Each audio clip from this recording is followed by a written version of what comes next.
become necessary, then please follow the group that are going to the fire exit sign. Would also like to note the in-kind contribution of Shaw for putting in the dedicated line for the webcast. That was more extensive work than anybody had imagined being required, and so we appreciate their willingness to make sure that that is working well for the webcast. I'm told we've got about 166 sites webcast, including a group from Disability Services in Argentina. And so this is really one of those exciting things to hear, that some of the connections have reached to other parts of the world. I mentioned about being both participants and studio audience, so I think that's about all I have for introductory remarks. So if we're ready, then we'll start, and Minister Oberle will welcome and open the symposium. Minister Oberle was elected to his third term as Minister of the Legislative Assembly in Alberta for the constituency of Peace River. And on May 8th, he was named the Associate Minister of Services for Persons with Disabilities, reporting to the Minister of Human Services. During his second term, in addition to his role as MLA, Mr. Oberle served as the Minister of Sustainable Resource Development. And previously, he's also served as Solicitor General and Minister of Public Security, Chief Government Whip, and on the following standing committees of the Legislative Assembly: Privileges and Elections, Standing Orders and Printing, Resources and Environment, Private Bills Committee, and the Public Accounts Committee. Please join me in welcoming Minister Oberle.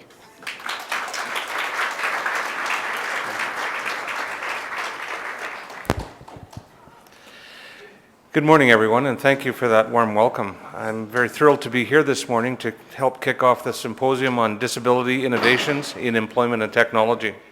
I'm also very pleased this morning to bring greetings from the Honourable Ellison Redford, our Premier of Alberta, and the Honourable Dave Hancock, Minister of Human Services, and indeed all my colleagues in the Alberta Legislature. This government's vision is a province where every person with a disability is involved in their community in truly meaningful ways, and those who can and want to work are employed. As a province, we must continue to build vibrant and diverse communities where everyone can thrive, participate, and succeed. Everyone has goals, wants to contribute, and wants to have their contribution valued. Making sure that everyone has the opportunity to do meaningful work is a huge part of making that happen. I'm sure that you would agree having a job is about much more than just having a paycheck. Employment gives us a sense of independence, a way to connect with our community, an opportunity to meet new people and learn new skills. However, there are still barriers that can make finding work a challenge. We are fortunate that we have organizations in Alberta who are dedicated to supporting people with disabilities. Their work in helping people find jobs, providing inclusive workplaces, and promoting awareness is invaluable. These employers and organizations know that individuals with disabilities have valuable skills to contribute in a workplace. These employers and organizations know what some people do not. Persons with disabilities are like everyone else. They are talented, dedicated, responsible, and reliable.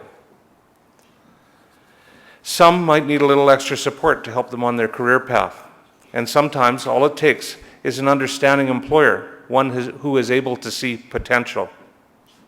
There are supports, there are employers, and there are many unique and innovative tools and technologies and approaches that can help people with disabilities succeed at work, at home, and in the community. At the symposium, of course, you will learn about some of them.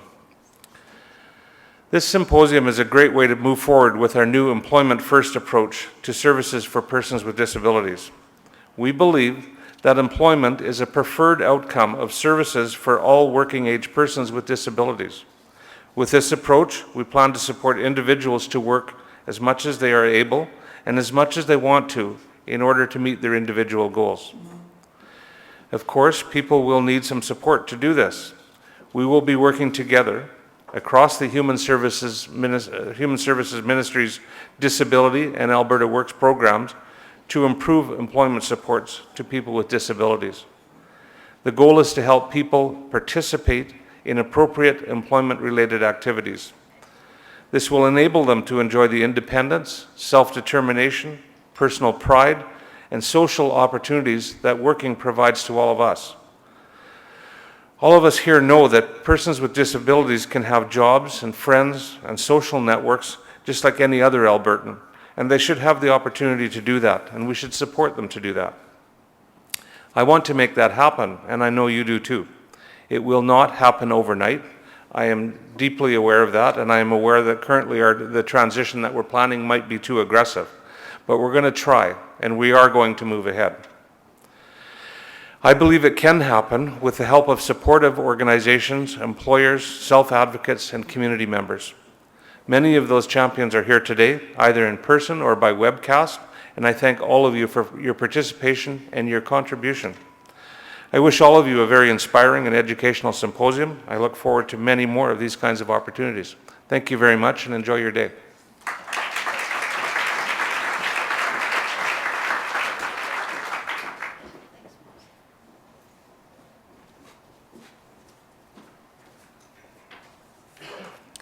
Thanks very much, Minister. It's one of the rules of symposiums that short people always follow tall people, and so the mic is always in the wrong place. Welcome to the people on the webcast. Perhaps everybody in the room would like to wave and say welcome in, and hope you enjoy the day with the rest of us. There's a joke on the floor that I can't hear, so. And now I'd like to introduce Laurie Cooper, who is the Chief Delivery Officer for Human Services, to bring greetings and describe the service delivery direction and transformation. Laurie's past experience includes being the Assistant Commissioner in Corporate Human Resources, where she was responsible for attraction, technology, and human resource community development. Laurie started her career as a frontline social worker in child intervention and has also worked as the director of a women's shelter, was a CEO of the Child and Family Services Authority, and an executive director of Human Resources. Join me in welcoming Laurie.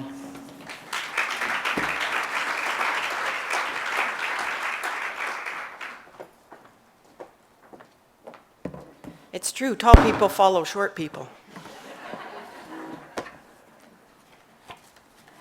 You know, I was thinking, as Minister Oberle was talking, that, you know, here I am at a disabilities and technology conference with an arm in a sling. And I thought, well, that's kind of ironic. It reminded me of the time when I was 10 and my mom was a nurse. And we spent the summer at Camp Horizon, which is, for those of you who don't know, it's a camp for children with disabilities.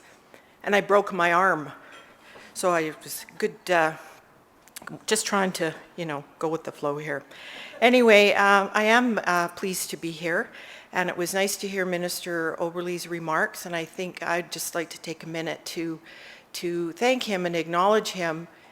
He doesn't know I'm going to do this, because I think that we are incredibly lucky to have him as Associate Minister for this portfolio, because he is an incredible advocate, spokesperson, and champion. So I'd like to recognize him and thank him for everything that he has done. So thank you, Minister Oberle.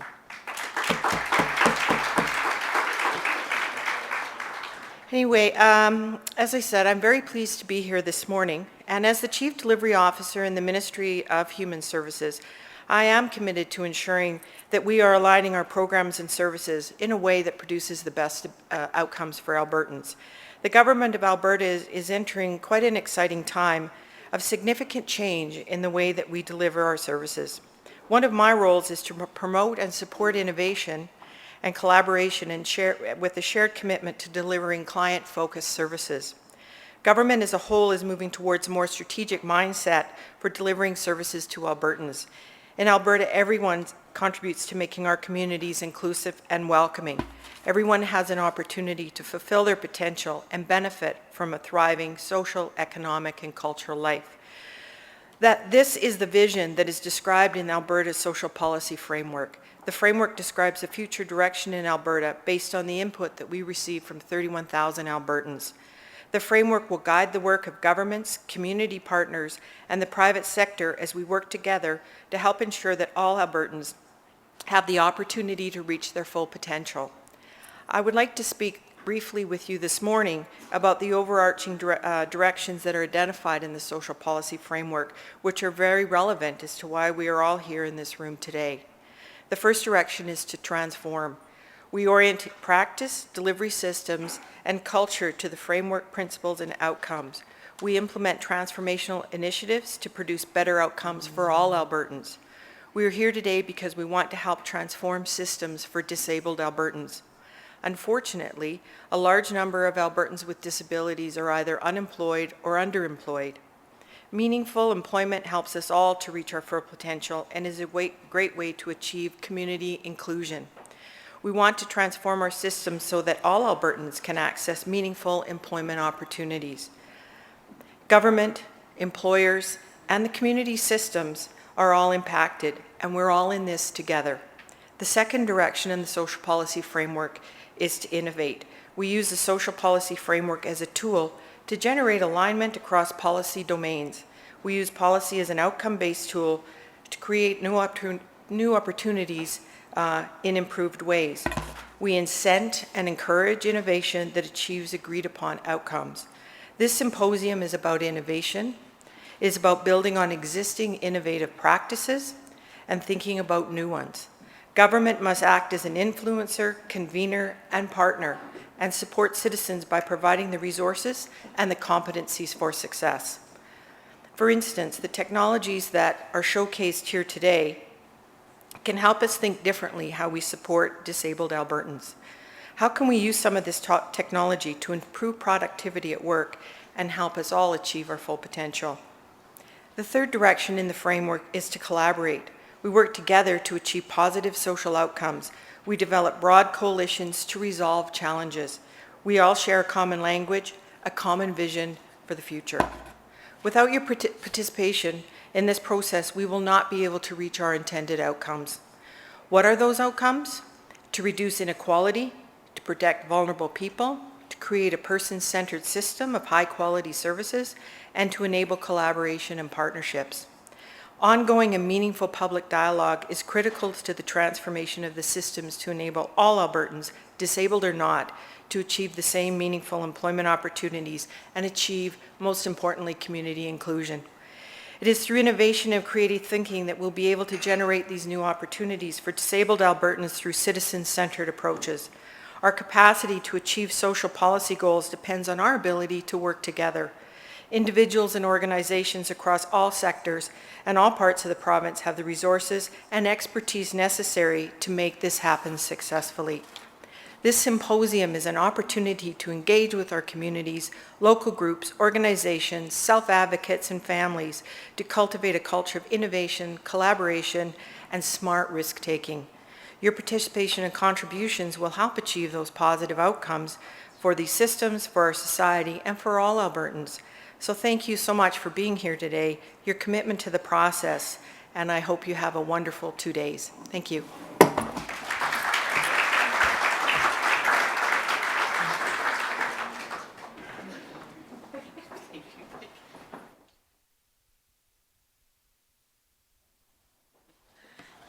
Thanks very much, Laurie. And now I'd ask Brenda Lee Doyle to come and set the stage for the symposium. Brenda Lee is the Assistant Deputy Minister of the Disability Services Division in Alberta Human Services, with over 24 years of professional experience working to improve the lives of Alberta's most vulnerable citizens, including the past 7 years as the Provincial Director for the Office of the Public Guardian. And just as a side note, people's bios and their presentation overviews are in your agenda package, and so I won't read their whole bio, but urge you to look more deeply at the background of the eminent speakers that we've gathered for today. Brenda Lee.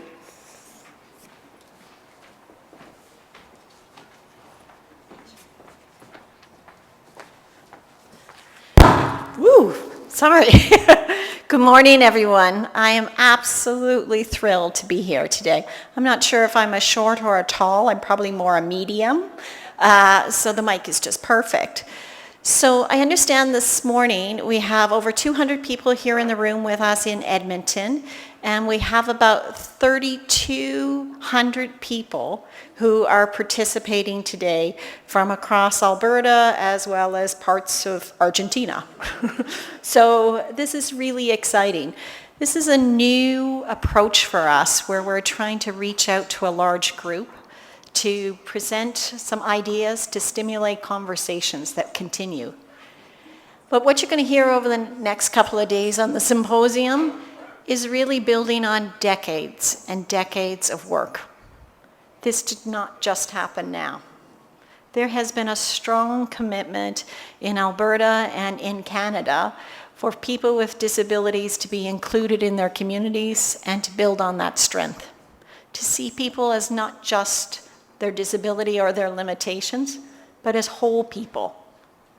People respected, desired, contributing, and part of our lives. I think everyone here and everyone participating is involved in this area because they have both a personal passion as well as a professional interest or academic. People don't work in this field unless they have a love and a hope and a sense that something could be better and that we're all on a journey together. We may have bumps in the road, but we're really working hard to work together for how to make this in terms of the most inclusive province in the country. And Alberta is blessed because in Alberta, we have more opportunities than most of other jurisdictions in the world. We have a healthy economy. We have a labor market shortage where industry is asking for people to become employed. And we're also a thriving center of technology. Whether it's from our academic universities or from industry or from government, there's been a partnership around technology for a long time. And today, what you'll hear in both the presentations and at the back of the room is really the fruits of those labors. And an opportunity to say, what else can we do? So I'm absolutely thrilled to be the sponsor of this conference. This is part of Human Services as we go forward. Human Services is a new ministry that's come together in the last year, and it really is a comprehensive look at all the social needs of Albertans and how we can better provide a kind of a holistic approach. So my responsibility is in the disabilities area. So I have the responsibility for children and youth with disabilities, the family support for children with disabilities, as well as the FASD in terms of fetal alcohol spectrum disorder programs.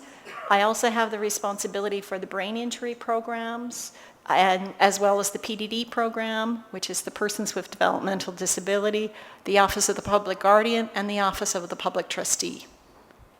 This is an unusual opportunity to look in from a holistic approach to say, how do all these pieces fit together? In Alberta, through Stats Canada, we have some statistics about how many people have an identifiable disability. There's over 435 Albertans who identify as having some limitations to their daily living. That's a huge number, about 10% of Albertans. We know that about 100,000 of them have very mild. So it may be, as Laurie was looking at, may not be small for her, but in terms of maybe temporary disabilities that interfere, and some are more lifelong. And there's a whole continuum. So about 300,000 have what is considered more moderate to severe, and they face more barriers. So those are the groups that we're focusing on today. For the programs that are within Human Services, we have about 25,000 individuals who receive some kind of assistance or staffing support or technology support for persons with disabilities. So I also want to kind of pick up on some of the discussion that Laurie was talking around the social policy and what's the vision.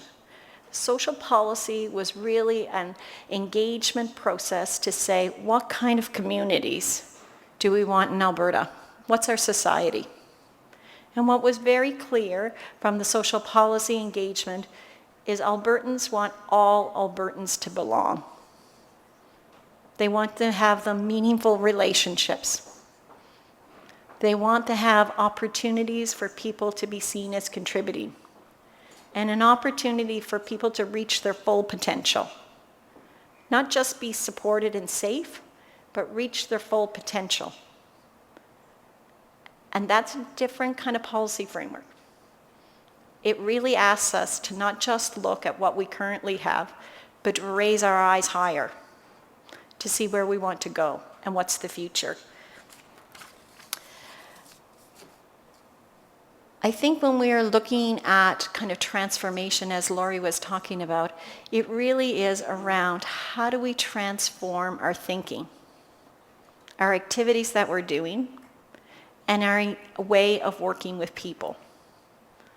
Programs can change, and you can set priorities in terms of certain direction, but it really is around changing belief systems. And it really is saying, how do we prioritize what we do? And what's those outcomes that we're trying to achieve? You'll see today we're having a lot of discussion about employment. And employment is simply a way of, when kids are young, they have big dreams. We all have big dreams. We all want to have a life that's meaningful and that has color and variety and diversity. And that's what the big dreams that we're looking to keep going. That kids have big dreams about what they're going to do in the future, what's their career. And we have this year is the graduation of all of the children and youth who've been in inclusive education. So they've spent their whole educational career in inclusive classrooms. And their expectations are significantly different than the people who, with disabilities, who grew up in a different time, maybe 30 or 40 years ago. And so we have two systems operating at the same time. We have the ones who fully feel a career is possible, and we also have other people who face barriers that they haven't felt warmly accepted. Now, employment is a variety of things. It's around a career. It's around having a natural circle of friends. It's around the opportunity to look forward to set goals. It's around money. It's around people feeling that they own their own paycheck and can have choice about what they want to do. Employment isn't for everybody, but it's important to have a goal to strive for. And we need to look at that. And there's other ways for people to be meaningfully engaged in their community.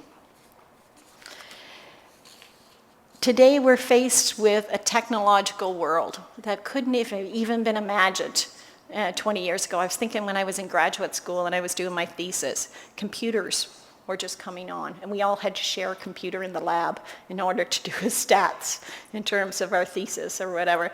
And I'm thinking now I carry around a BlackBerry, I carry an iPad, I have all these things in terms of constantly providing information to me. My daughter Martina, when she is sitting in front of the TV, she has a tablet that she's doing a game, she's watching the TV, she's doing a homework. There's a whole bunch of ways. And for the kids of our generation, technology is just the way it happens. They can't even imagine writing things. They can't even imagine submitting something that didn't have a PowerPoint.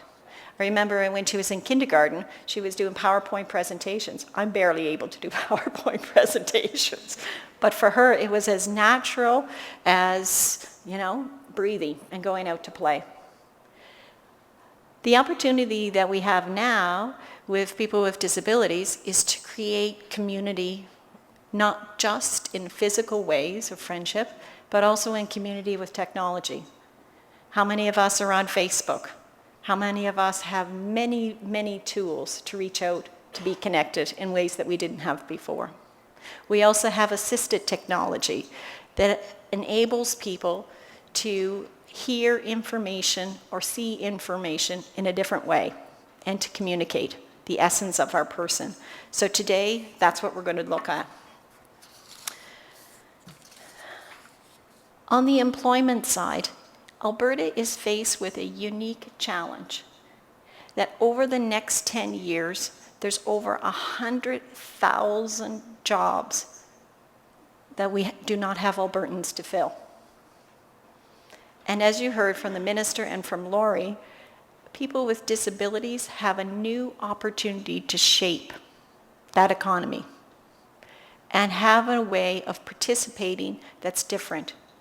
It's going to create some challenges.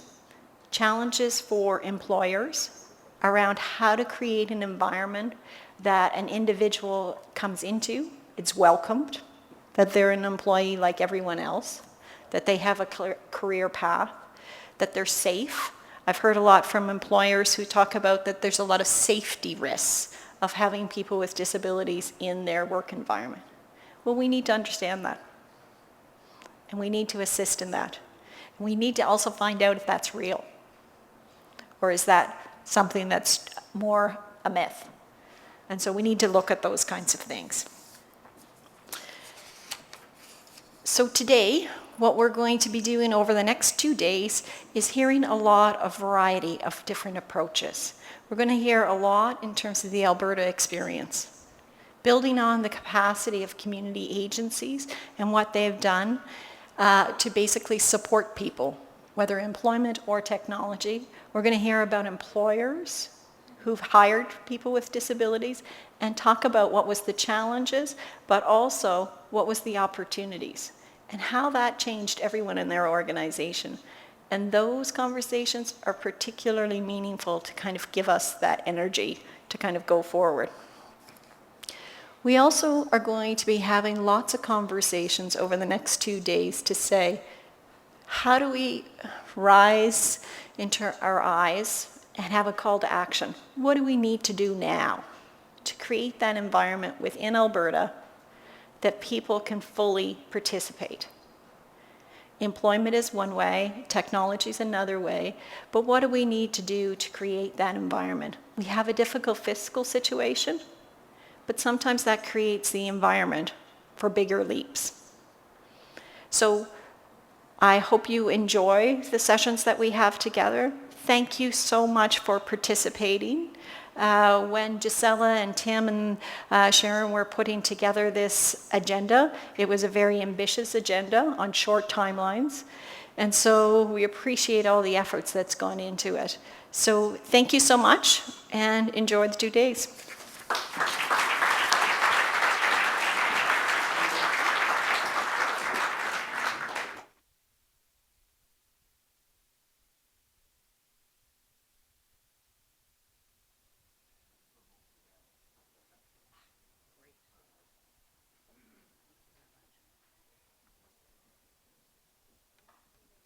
Thanks very much to all of our welcoming speakers for setting the stage and helping to kind of position what the things that you'll be listening to and watching over the next 2 days. One point is that we want to gather people's reactions and input as we go.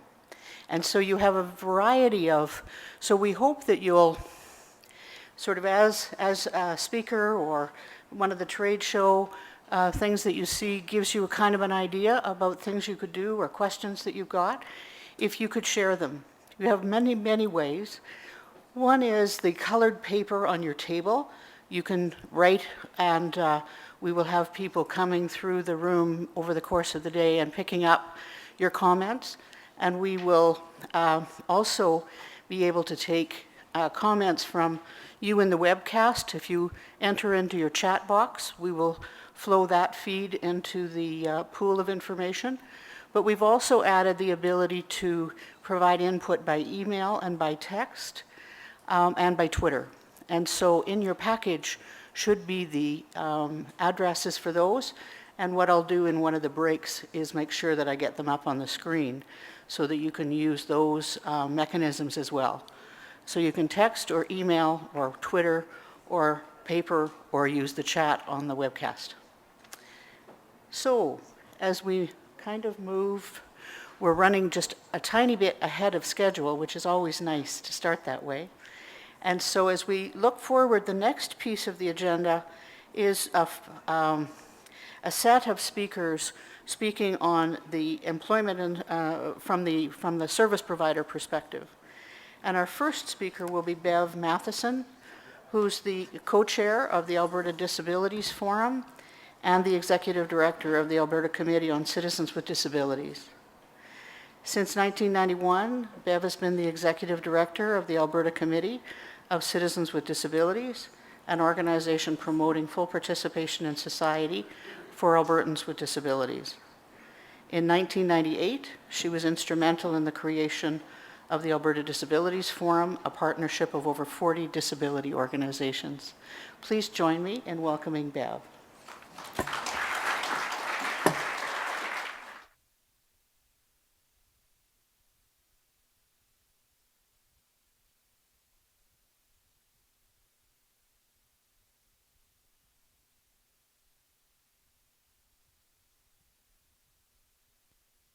Good morning, everyone, and thank you very much for inviting me here this morning to talk about the Alberta Disabilities Forum. I've been involved with ADF ever since we started getting together in 1992 and more formally in 1998. And ADF came together to be a united voice on issues important to Albertans with disabilities. We started with about 10 or 12 organizations, and today we've grown to have 45 organizations, member organizations in ADF. You can see that many of the disability groups are represented, brain injury, developmental disabilities, mental health, and also representing different issues, employment, housing, sports and recreation.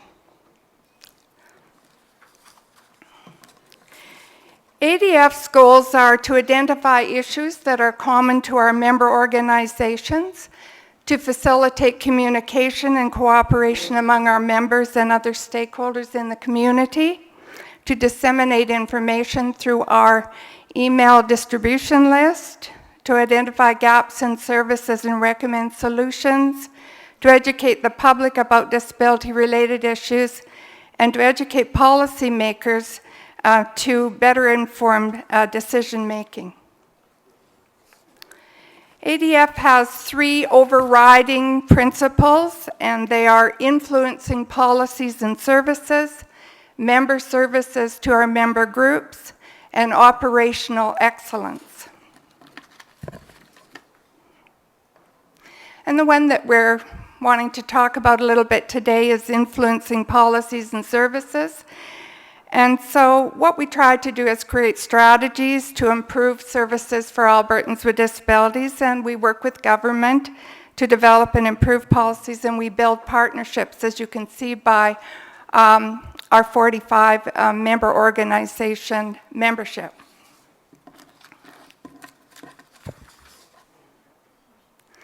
And this is a pretty simplistic little chart we put together, but it'll tell you how we do our work. So we have a steering committee, which is presently 8 members, and they are represented from our member organizations. And issues are brought forward from our membership. We have 2 general membership meetings a year. And we ask members what issues are really important to you, and then we produce working groups, and member organizations send people to those working groups if that's a specific interest to their membership. And then we put together position papers, do presentations, consultations, whatever we can do to bring the issues forward and to try to enact some kind of change on that specific issue.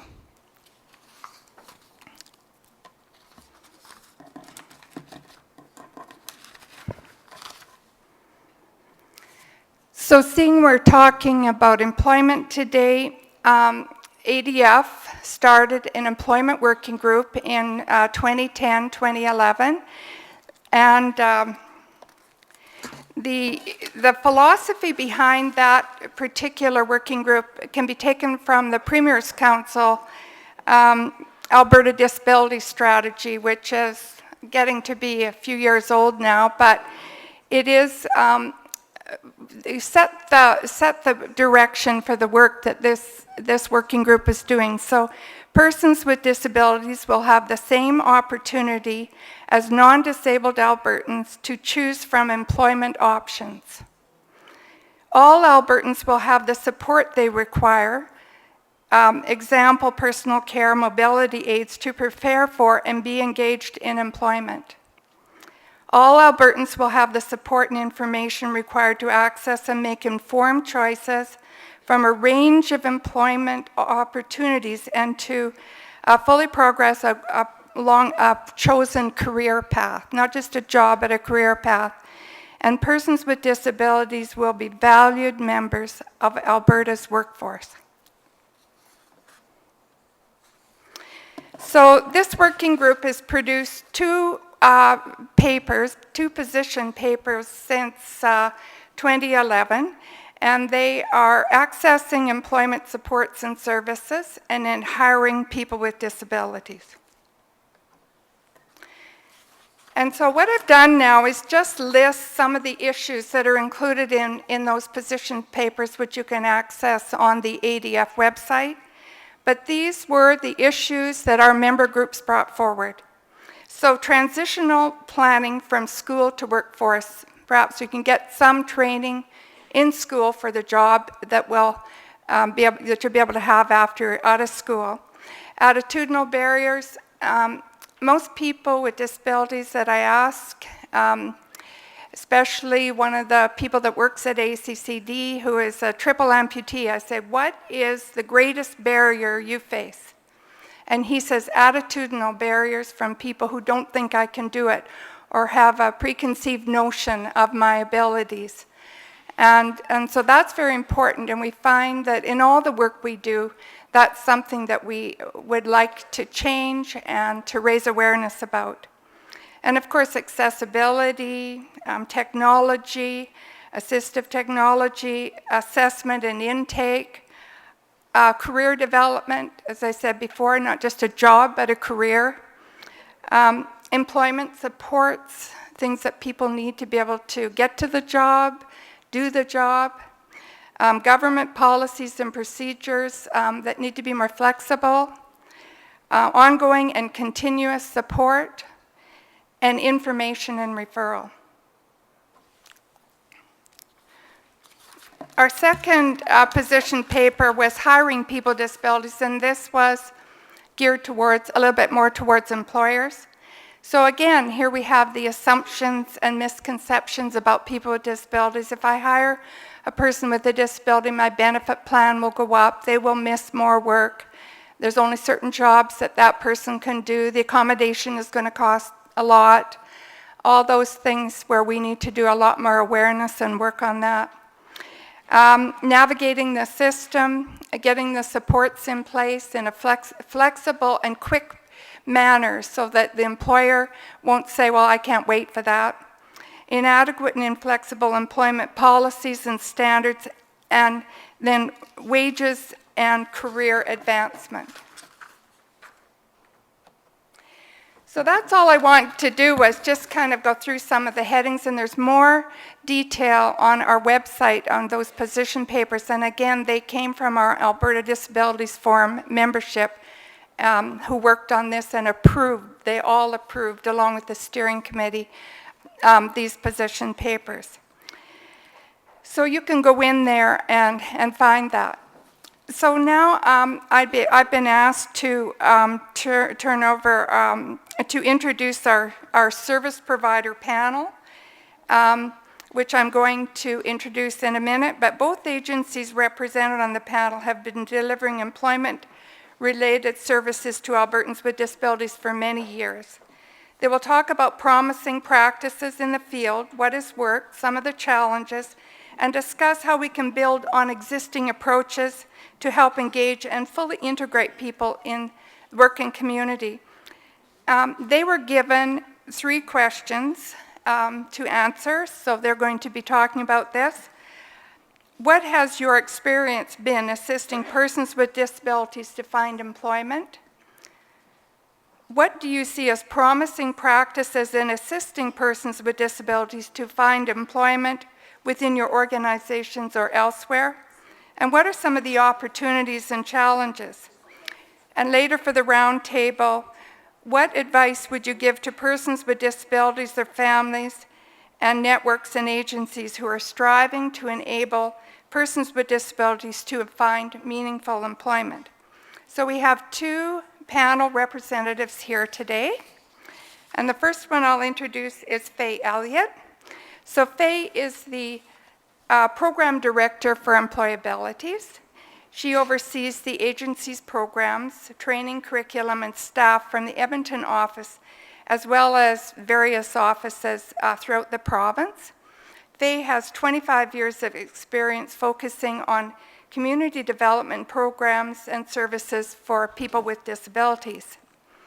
The second person is Michael Campbell, Employment Services Coordinator, Columbia College. Michael has worked at Columbia College for 23 years and is currently the Employment Services Coordinator in the Community Services Support Department. Michael and his team work with persons with developmental disabilities in preparing for and maintaining employment in Calgary. So I will now turn it over to the panel.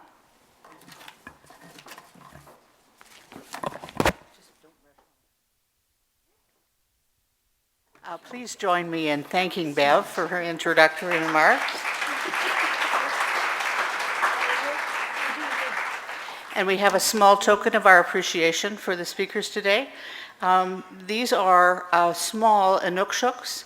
I'm not sure how many of you are familiar with the symbology of inukshuks, but they're used in the north as signals for people who are pathfinders, who have gone before, to leave a mark for those who follow, to indicate where is the best road to go, in brief. And we have two kinds of inukshuks. One set come from a couple who work on the shores of Hudson's Bay and Nunavut, and the other are used with local rocks from local artisans. Thank you very much. Thank you. Pathfinders. I need that. Yeah. I should have had a long time ago. Thank you. So Faye will start us off.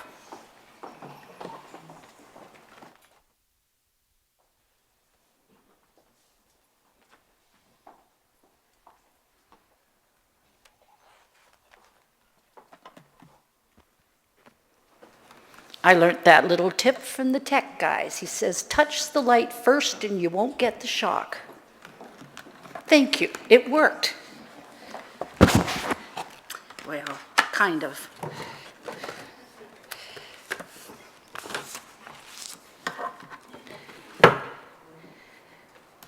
I'm not even sure how to do my slides, but we'll figure this out. So I want to thank you so much for that introduction. That was awesome that it came from Bev Matheson, because I had the opportunity to work with Bev over at the Alberta Committee of Citizens with Disabilities a number of years ago, because I've been with Employabilities for over 18 years. And I've also worked with the Alberta Association for Community Living and was formerly the Community Services Director in Hinton. So I'm honored to be on the same podium here today as our Associate Minister Oberle and the Deputy Minister Doyle, but I'm really excited because I have some expectations of what's going to happen over the next few days as we all are together and we're collaborating and hopefully creating some new ideas. And I also am excited to have the opportunity to share with you about what's happening over in Employabilities and some of the innovative activities that we're doing. First of all, can you see me? I wonder if everybody out there in that webcast, I'm the same color as the curtains. Maybe I should have worn yellow like Brenda Doyle did, because that looked pretty good against this color, but I realized that I just may be blending right in. And I also want to do a shout out to employability staff in the Northeast region and in Edmonton who are watching this webcast this morning, as well as to everybody else that is, and to everyone who's here today. I'm going to move quickly through some of these slides because I have quite a few, but I'm going to be really fast because they're self-explanatory, as you're going to be able to see. Employabilities, there's our mission statement. We promote and we enhance employment and learning opportunities for individuals with disabilities. We're a charitable provincial organization celebrating 39 years, so we're going to have quite a party next year when we turn 40. We're governed by a volunteer board of directors, all whom have a disability, and most people don't know this, approximately 85% of our staff are individuals with disabilities, mostly invisible disabilities.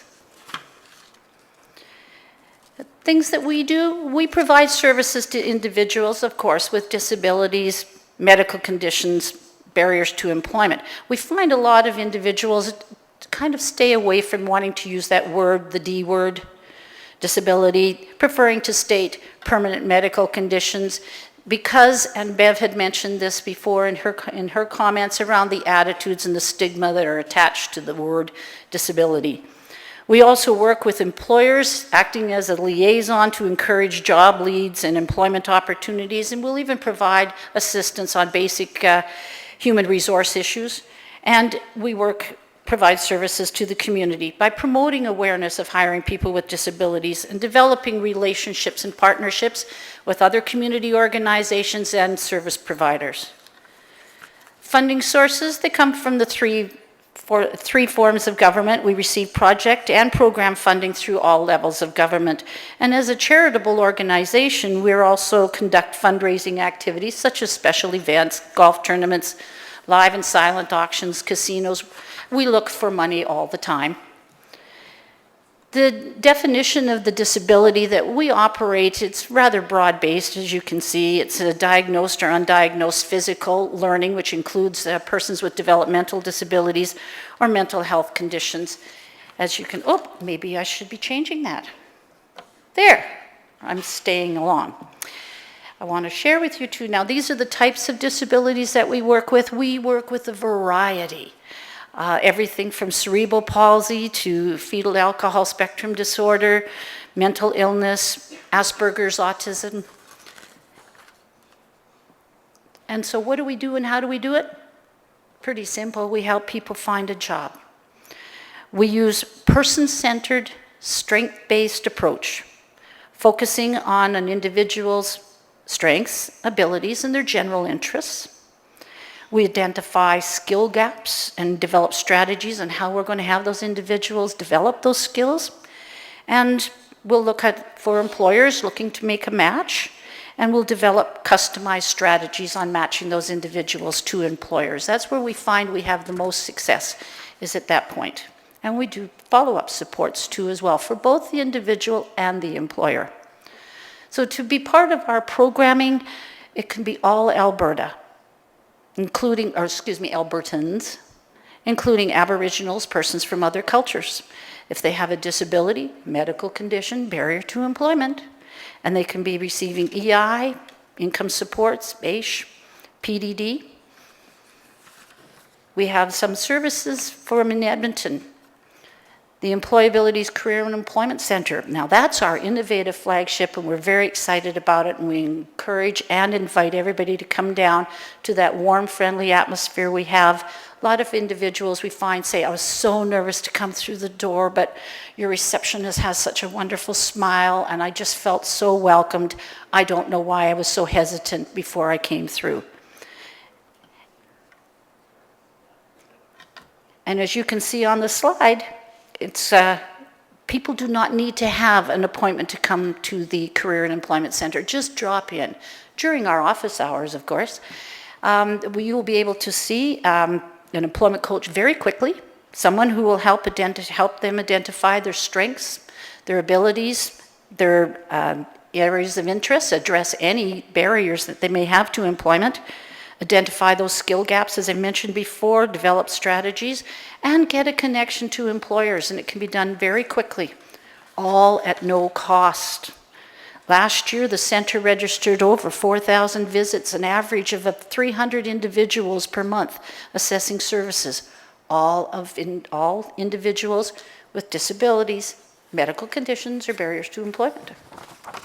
The other program that we have is the entry-level employability skills program, 24-week tuition-based program. Now, tuition-based means there's a tuition cost for that program, and we work very closely with Student Aid Alberta to access grant funding for eligible individuals. The essential skills, I think most people are probably aware of what those are, but they include such things as positive attitudes, responsibility and accountability.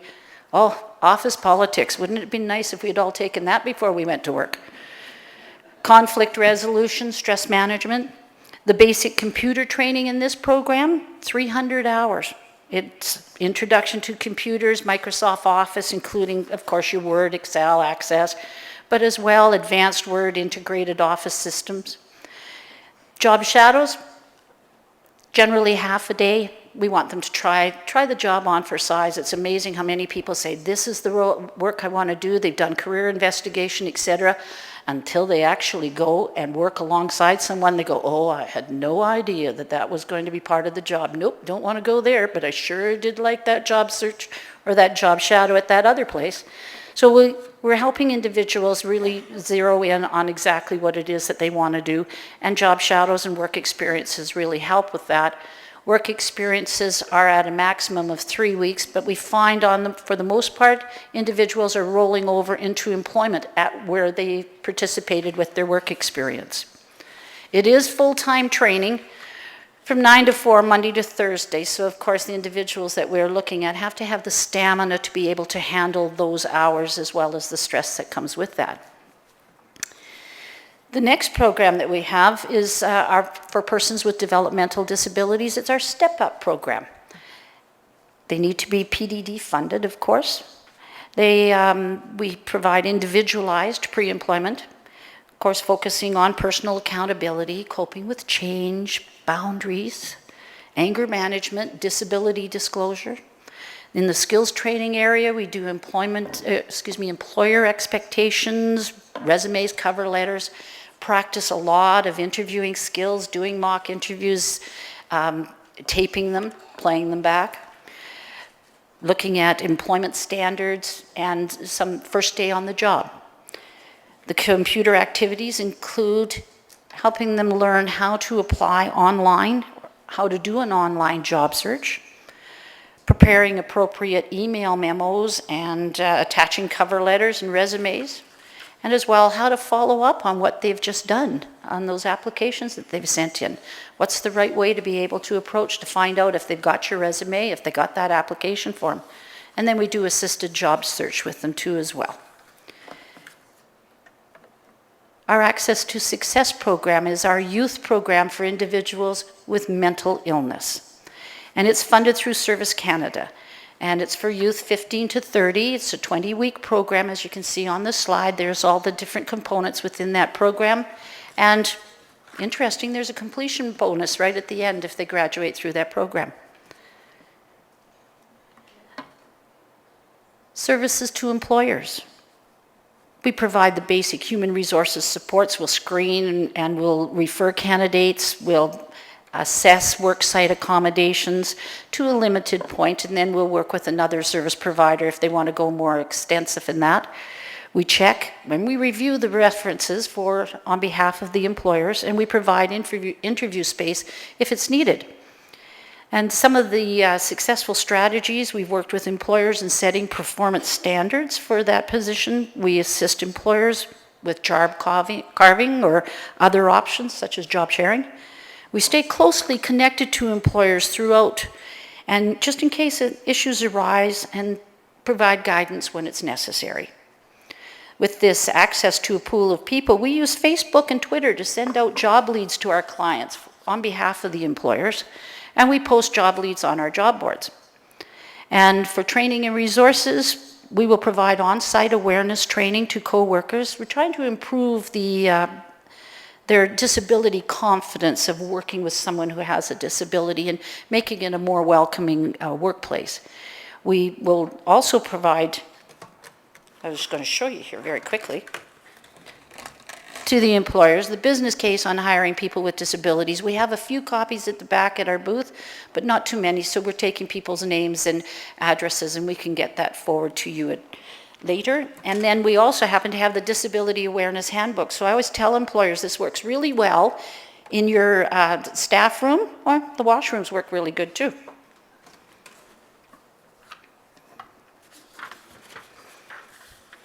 Now, in our Northeast, our programs up in the Northeast, they're serving the communities as you see on the screen. There's the eligibility criteria, very similar to what I was talking about in Edmonton, and the similar client services. But it's important to realize the staff in the communities in the Northeast are outreach workers in home-based offices. We do not have like a physical storefront office in all these communities. And we've been able to work with Alberta Works, who has graciously provided space within their offices for employabilities to meet with the individuals. Another one of our programs, it's a division of employabilities because it's the only program that we run that's not focused strictly or specifically for individuals with disabilities. This is our Cold Lake Bonnyville Employment Services, and it's for the unemployed or marginally employed individuals. And again, the workers in this program are home-based and meet the clients at the Alberta Works offices. Another one, WorkInc Alberta.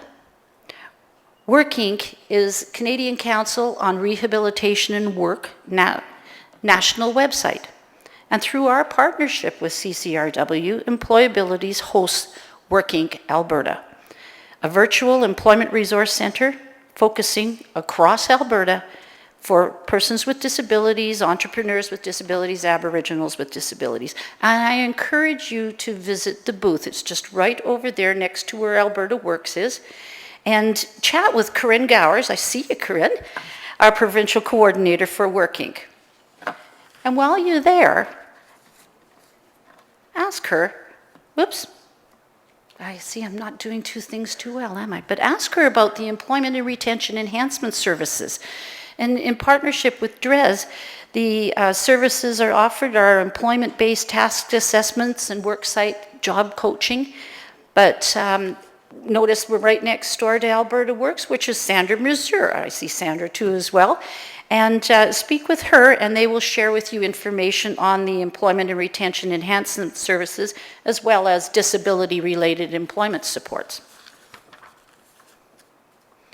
Now, resources that we have over at Employabilities that we've been able to develop, because we found there was lots of resources out there, but they were all American-based, and I also talked quite a bit about the Americans with Disabilities Act. So we've developed a number over the years.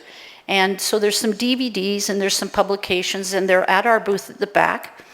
You can connect through us through our website, as it shows on the side, Facebook, Twitter, LinkedIn.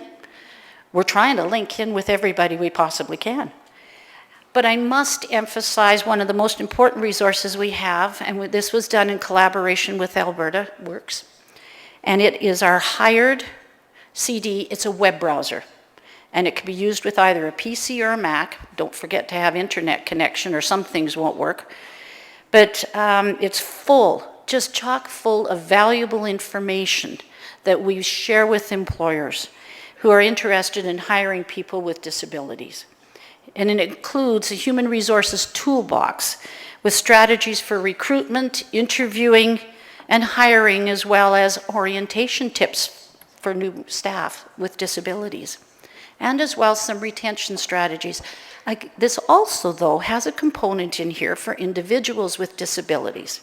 And it touches on managing your disability, disability disclosures, of course, interviewing tips, and job maintenance.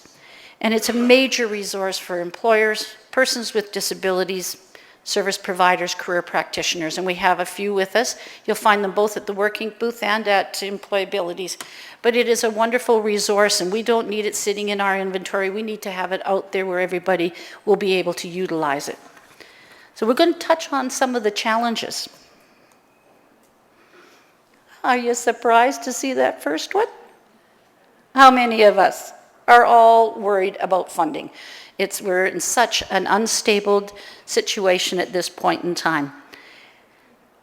The problem, of course, not enough dollars to go around. Now, the current disbursement of funding for programs, particularly employment resources for individuals with disabilities, is very limited.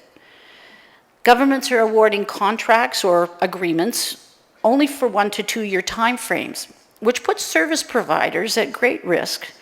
If you ever tried to get an office lease with a landlord, they want 5 years at the minimum, or else you're going to pay a real premium price for office space. But as well, too, staff retentions become critical when there's the unknown of stability.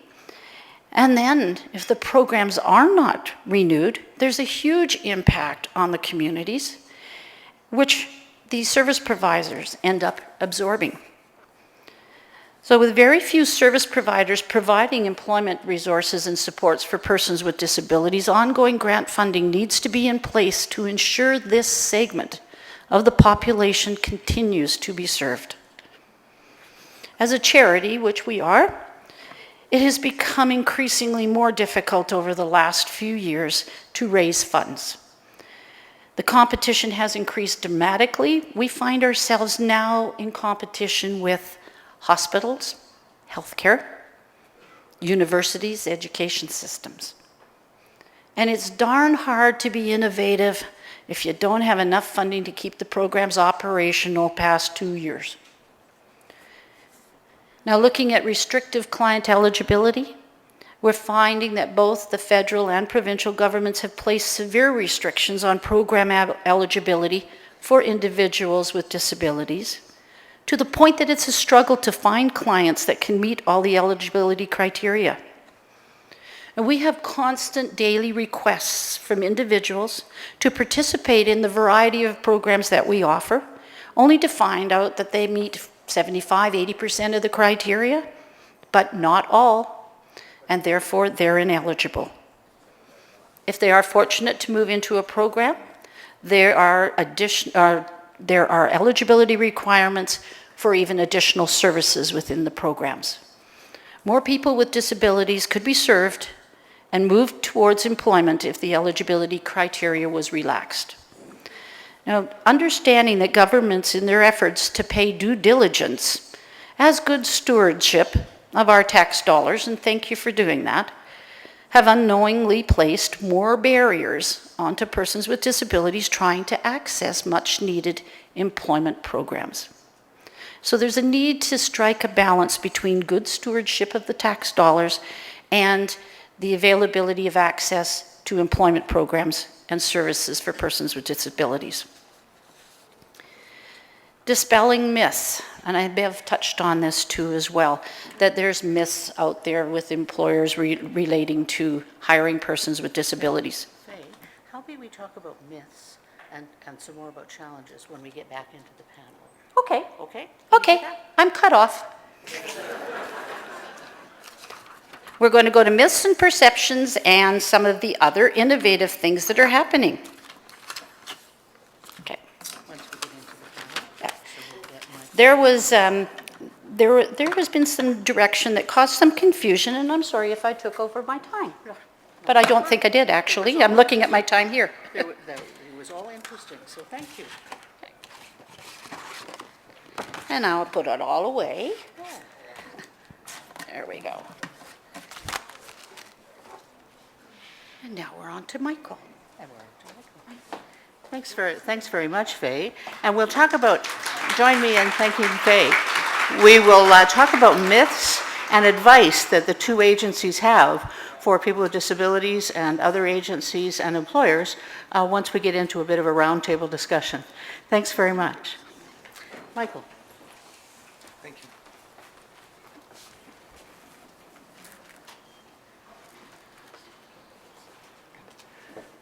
Good morning, and thank you.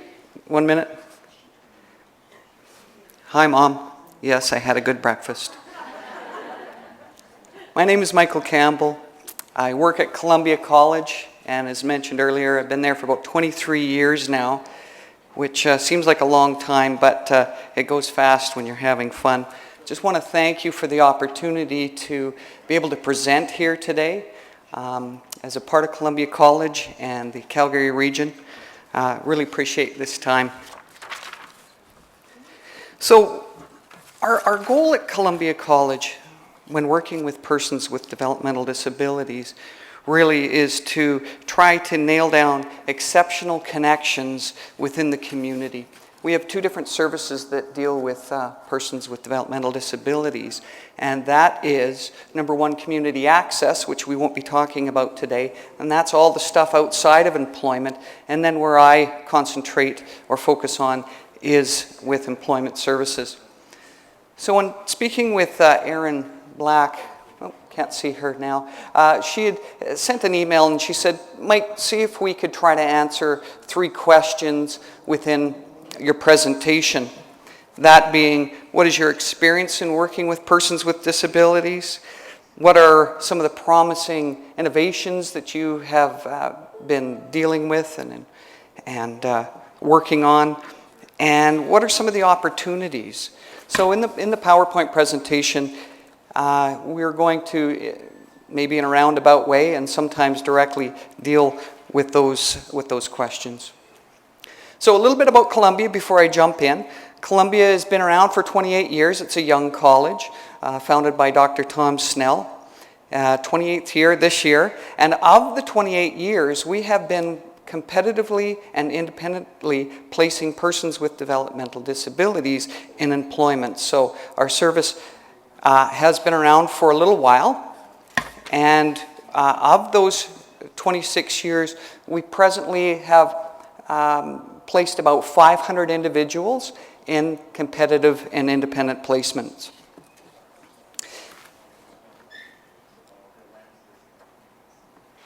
So our goal, what do? Our goal is to do just that. Assist individuals in finding and maintaining competitive employment in an area of their interest. And I underlined that. And we also, our focus is to not only place individuals in areas of interest, but also deal with employers as well and helping them feel comfortable with that placement. So that jargon you've heard, the old catchphrase, person-centered planning, is something that we really have embraced and follow.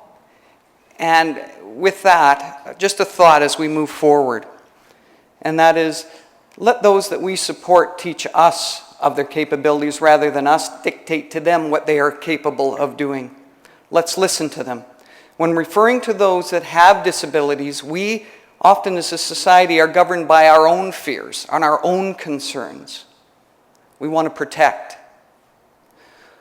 What we really need to do here is, as anyone else in this world, let those that we support experience success through learning and doing and failing and learning from that and then moving on, trying again. So that's kind of what we do here, is let them, through experience, try things out and find their success.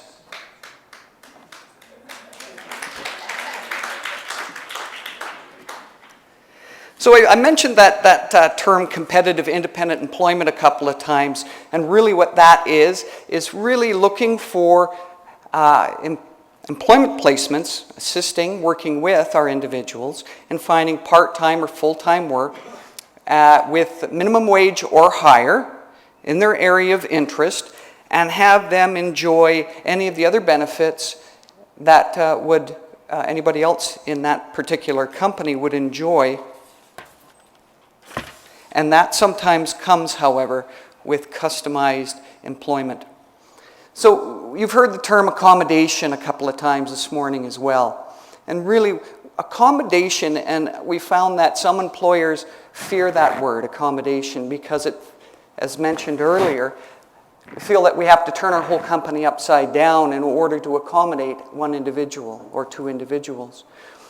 Really what we're looking at in terms of accommodation is some of our individuals that are quite capable of working but may not fill the full job description, may ask for some accommodation. So we talk to the employers about things like job carving, things like task assignment, things like job sharing.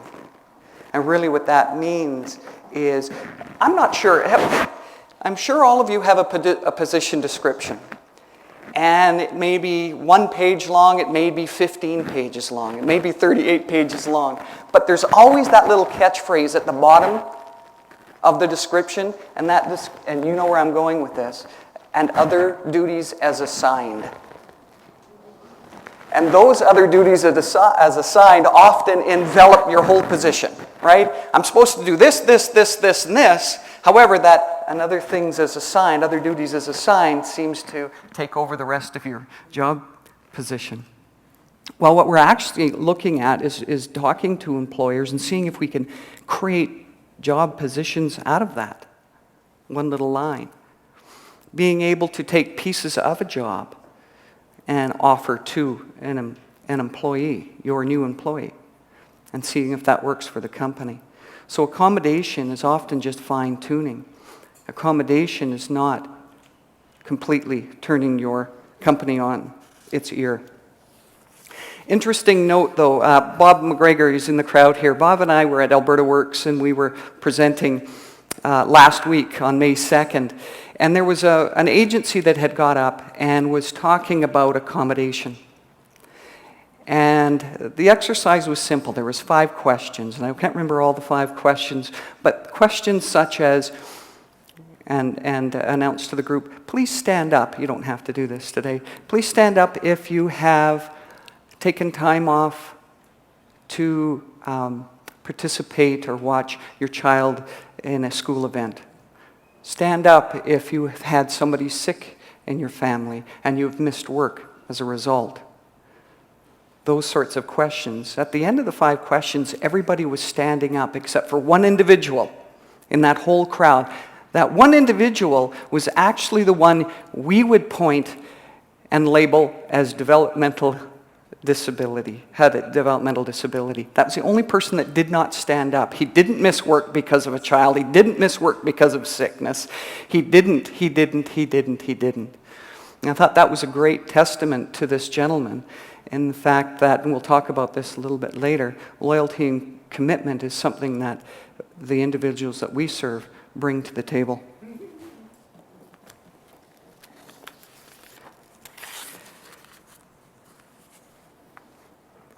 In terms of our service, we have 3 different phases, and that being employment preparation, employment placement, employment sustainment. And we'll talk about those in detail. Phase 1 is employment preparation, and Faye was talking about some of these as well. In our college, we have classes Monday through Friday. Students are expected, like anybody else, to show up, be on time, and be there every day to do their schoolwork. And we are sticklers for attendance, and we're sticklers for punctuality, because one of the great questions that the employers do ask us and ask the students when in an interview, do you show up on time? Do you show up every day? So we're real sticklers with that. So what we do is we really work on some soft skills. Our students, every one of them, can do the technical part of a job. Oftentimes there's some fine-tuning that needs to happen around the soft skills, and that's where the personal development class comes into play. We also deal with job search and job placement and all those duties and paperwork, all those papers that need to be done in order to market yourself properly. And then we also deal with job maintenance and job safety. We go into every site when a student is placed in a work experience or employment to ensure that that environment is safe for that individual to be working in. Work experience. That's an answer to number 2. What are some of the skills? What are some of the innovations that you incorporate into your agency that you would find effective and that work for our students? And that is work experience. So what we really do here is provide a student an evaluated work experience. In term, we do a halfway evaluation, and then we do an end evaluation so we can hone in on those skills, improve those skills with those individuals on the job in a work experience, to help develop new skills and enhance current skills and explore areas that they would like to work in. A little bit more about work experience as well. The employer will have at their beck and call an employment specialist and a job coach to assist in the development of that person in the work experience, that person that we call a student. The employment specialist is seen as a marketer. They spruce up, develop, and market the individual as a team, the two as a team, to find work experiences and employment. And then the job coach will come in once a work experience occurs and do all the technical, all the on-the-ground stuff in order for that student to be successful. We will provide that support until that need is no longer.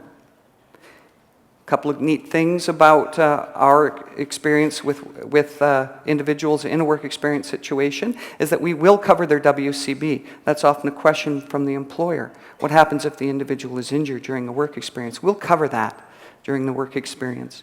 And a really neat benefit for the employer as well is that they can see if the individual will fit before $1 is exchanged, before that individual is hired. So the student gets to go into an environment to see if that fits for him or her, and the employer gets to see if that individual fits with them. We do ask, though, however, that all individuals in a work experience are treated like anybody else, enjoying those benefits as anybody else. And that normally lasts on average about 6 months.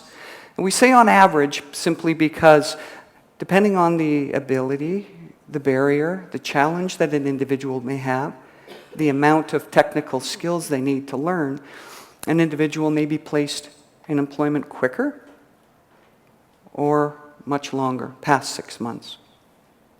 Phase 2 is the employment placement, and that's where we turn our student into your employee. And that's when they're successfully placed in competitive and independent employment. Once the employee and the employer are confident in the role and that the student, your employee, is up and running, we pull back our services. And that normally lasts about 12 months. We do have some individuals, however, that need to go beyond 12 months, and that's what we call the sustainment phase. And that is when a student, your employee, has gone beyond 12 months but still needs some support. Just the wheels on the wagon maybe get wobbly every once in a while, so we need support to come in, get them back on track again.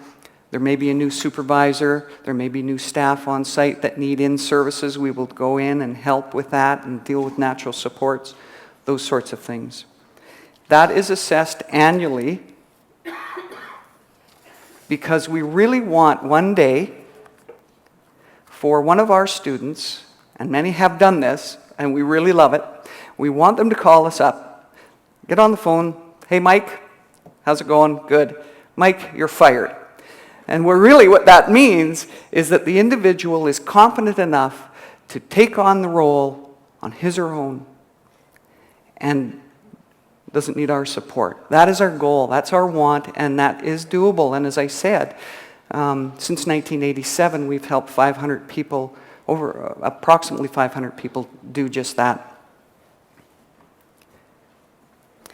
Now, before we go on to the next slide, about 5 years ago, Marianne Jablonski, who was the Minister of Seniors and Community Support at the time, started to muse a bit and wonder really about PDD and about the students that we serve, or Alberta serves the agencies that are out there, and was musing about outcomes. How do we measure outcomes? Are we getting the best bang for the buck? And that muse actually turned into a demonstration project that 3 agencies we were fortunate enough to be a part of had started to work on to see where we were going. Are we the stewards of this money? Are we accountable? Are we serving our individuals?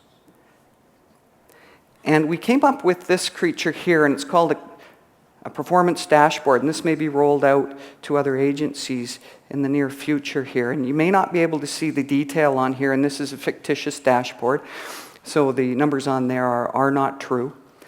But what we wanted to do is see, let's look at a bunch of metrics and see where we lie. Are we doing a good job? Where can we go? What can we do better? And of course, that dollar, are we being accountable for? So what we're doing is, on the left side here, is measuring employment outcomes, day 1, 3rd month, 6th, 9th, and 12th month. How well are we doing? We also are dealing with the capacities of our placements, our training placements, our placements. PDD, they have a term called 2010 and 2020. Maybe you're familiar with that. The 2010 being pre-employment, and the 2020 is employment placement. So we wanted to measure those things. And then we also wanted to measure, are we accountable to those individuals after we close their file? Are there any returning students? Those sorts of things. And then also their level of ability. Last year, these were our stats, our initial placement. We set our targets and exceeded by 6%, 3 months at 36%, 6 months 29%, 9 months 23%, and 12 months 15% we exceeded. So we're really pleased with that, and pleased with our students, your employees. Did something happen with the timer? So Okay. can we move back into panel pretty quick? You bet. Our timer is not functioning, so we're going to close there. Just want to, again, thank you for the opportunity to speak with you. And if you are interested in getting in contact with us, there are brochures in the front. Give me a shout. Check us out on our website. Check us out on YouTube. Or give me an email. Thank you very much.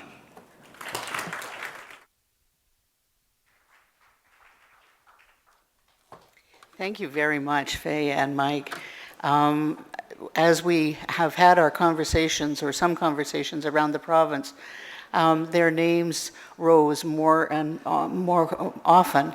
And so we were pleased that they were able to come and share all the things that they're doing with you this morning. Now, what we wanted to have was a bit of a roundtable now to pick up on where they left off, as Faye was just starting into myths. And so maybe that's like where I would like to start first, if I could, with the two of you. What are common myths that you come across? I know, Mike, that you talked about occupational health and safety and so on, but Faye, maybe you start.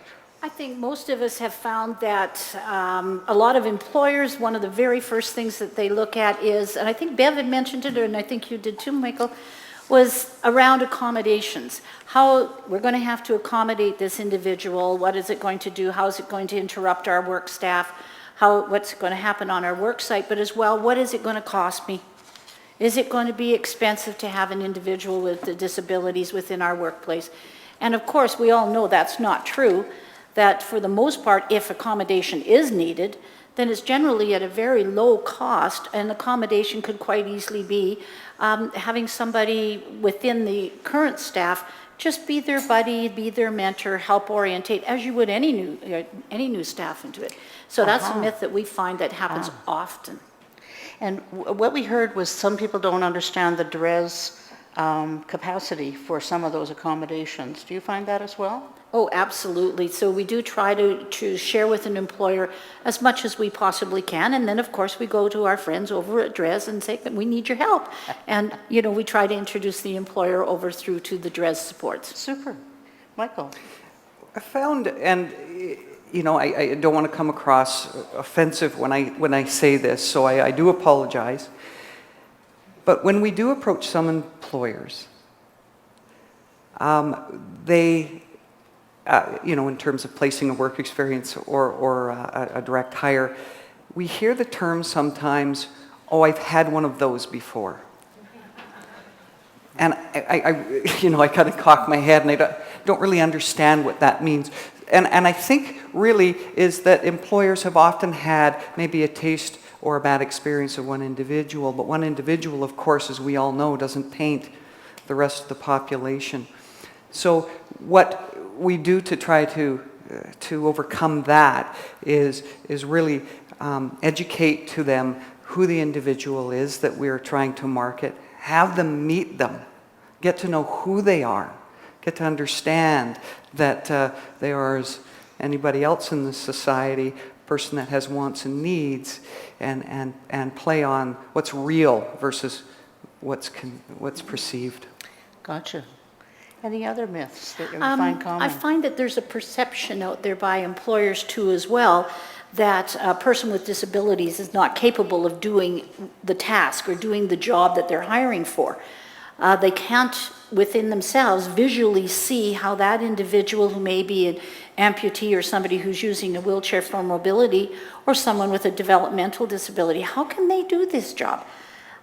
So they, in a sense, automatically are already eliminating them. And what we attempt to do is have the employer say, ask them. If you're concerned that they're not able to do a task, then ask them the question. Show me how you answer the phones and type a letter. Or show me how you would do stocking on the shelves. Rather than just having that, because they can't see how it can be done, people with disabilities have learned to do things differently. Mm-hmm, mm-hmm. And they can accomplish to the same expectation as anyone else. Excellent. Yeah, assumptions and fear of the unknown really tend to, I guess, stifle the process and the progress of our population getting into your business. And I think that really rings true. And we get some questions from employers saying, well, what happens if, or I don't understand. And our encouragement really is exactly have a discussion with this individual. They'll tell you everything. Yes. They'll tell you everything that you need to know that would work for him or her, and that would work for your company. So don't talk in the third person. Go directly. Super. Mm-hmm. So in the last kind of round, what advice would you provide for other agencies who are wanting? Now, we did hear from agencies throughout the province who are using these same sorts of techniques, but not all. And so what advice would you give to an agencies who are wanting to build their capacity for approaching things in this way, in the ways that you found helpful? There's a number of things that we have done. We will invite employers, and now employers being extremely busy, they're working for their livelihood, trying to put food on the table, same as everybody else. But we do find that we can get them involved in some of our activities if we do things that are action-based and interactive. They're not too keen on wanting to sit around and discuss some of the issues of the day, that sort of thing. But we bring them in, we ask them to come into the agency. We ask them to do some presentations or participate maybe in a panel discussing employers' expectations. But the employers are now getting to actually meet the individuals who have disabilities. So there's an interaction that occurs. It's just a natural conversation that starts to occur, and people are now we find the employers are now feeling a little more comfortable. There's that being confident around persons with disabilities. We also find that we will engage them in a number of other ways too as well. They love to do mock interviews. I was so surprised to find that they're definitely willing to give their time to come on in and do mock interviews, but don't ask me to come to a breakfast meeting and discuss anything. But sure, I'll help out with this. We find that when we can engage them in doing something that has some action happening to it, that also helps to dispel some of the myths that they've had. And then they look around and they go, where are all the people with the disabilities? Well, they're all here in front of you, but because they're not visible disabilities. I gotcha. Now, just before you jump in, I want to make sure that we're ready for the questions from the audience and from the webcast. So Crystal and Aaron, do you have the mics to go to people with questions? Okay, thank you. Sorry, Michael.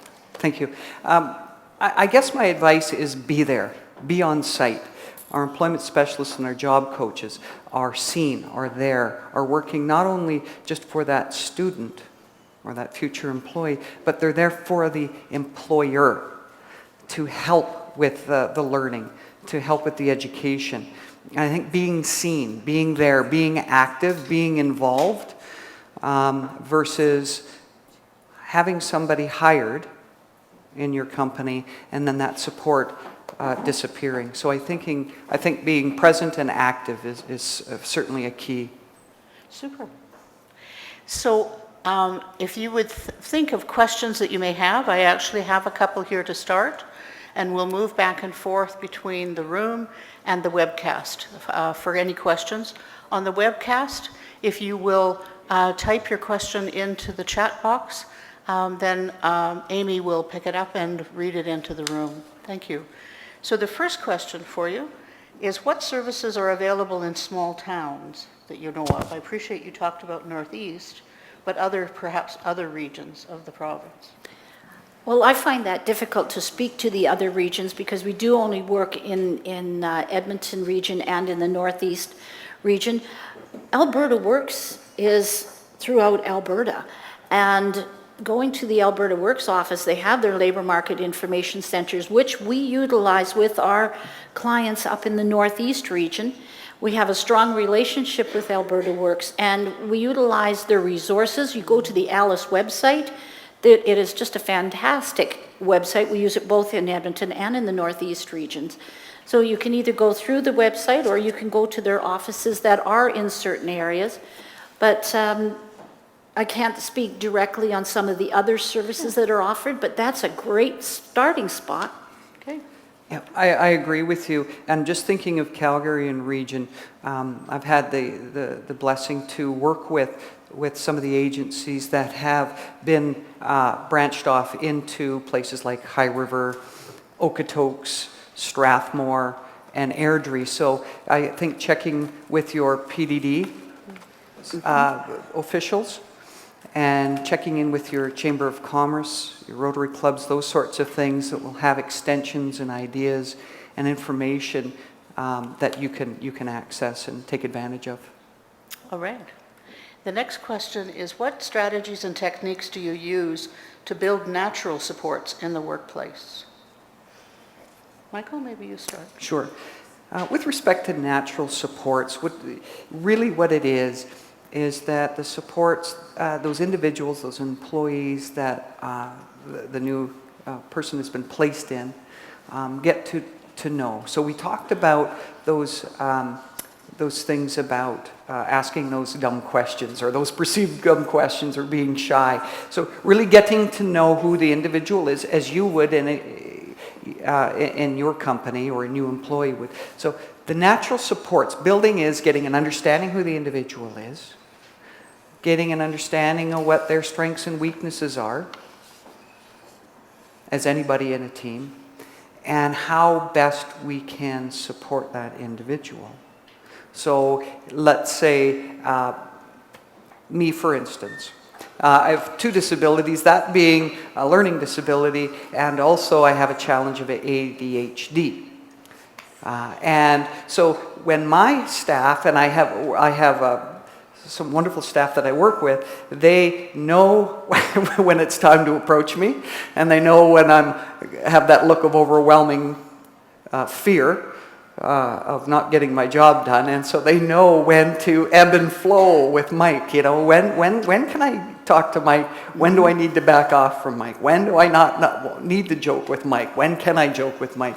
Those sorts of things. So they get to know who I am, know where my challenges are, and then just be able to work with me in our work environment. Super. Yeah. Okay. Adding to what you're saying, I fully agree with your comments. What we have found that what we will do is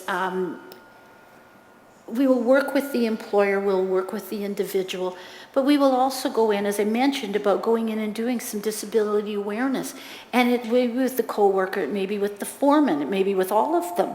And we're finding that that there are individuals there that are part of the workplace already that are willing to come on in, to be that buddy, to be that mentor, to help the individuals through the first few days.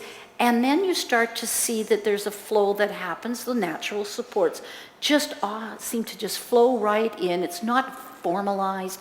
It is just the natural way that happens within some of the workplaces. There have been some bad experiences where everybody is going off to do some social event and they don't think to invite the individual with the disability. And, you know, as we are there providing the same types of supports that Mike was talking about with their program, you know, we're going to hear about that from the individual, and then we're going to be having some of those just mini side conversations with either the foreman or with the individual that has kind of been designated to work with them. And generally they are volunteering, not necessarily designated, and sharing that. And a lot of times it's an oversight. Mm-hmm. But so it's just adding on to what you're saying. Yeah. Super.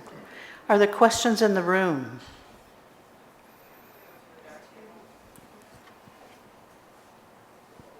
Can we have a mic over here?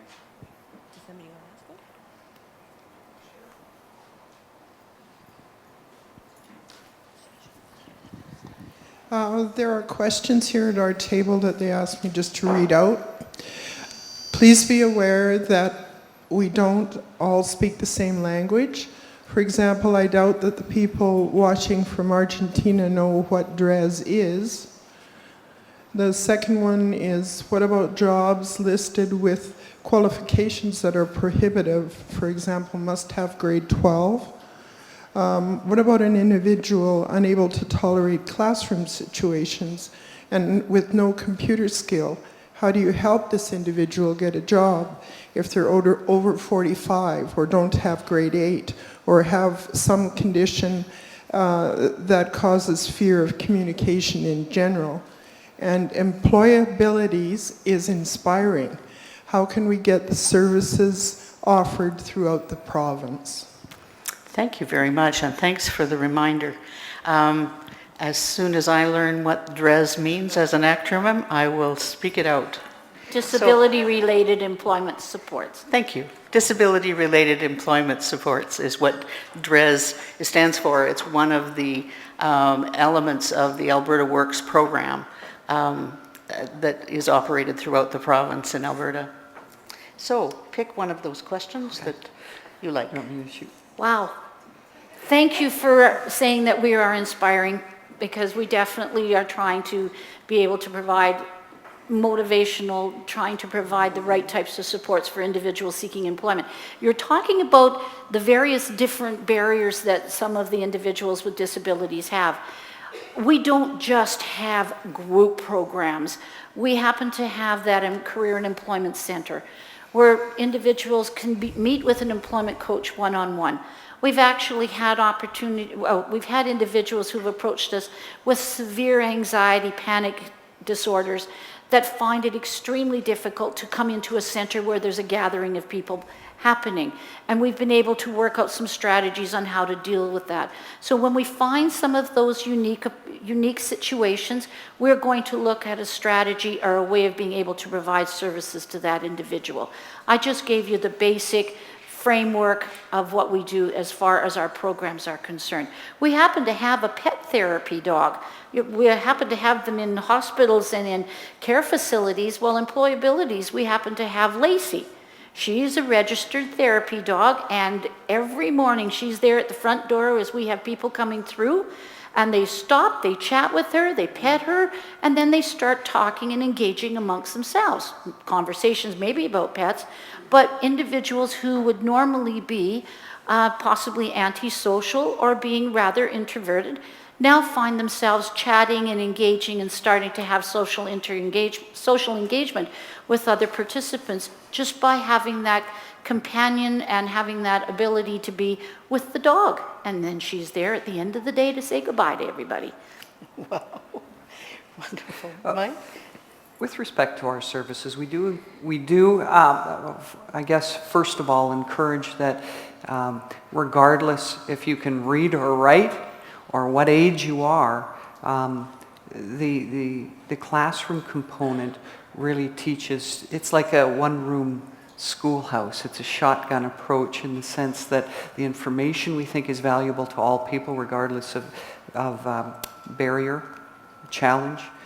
And as I say, if you can't read or write but can participate actively, that's great, because those things do trigger. If there's an individual that cannot fit in within the classroom, we certainly can, if we have the ability to, do one-on-one, a one-on-one situation where the individual is just simply looking for, may have a great history of work, just need some fine-tuning and one-on-one approach, and we can certainly accommodate that if we have the capability. Excellent. Any other question in the room? Could we have a mic over there? And then I'll go back to a question from the webcast. Hi, I guess I'm just wondering about your strategies for identifying and engaging employers. So, you know, I guess there's multiple ways to do that, and whether that's based on the individual needs of the clients that you're serving, or what kind of broad ways you recruit employers, and whether you aggressively pursue particular large-scale employers, or how do you go about that?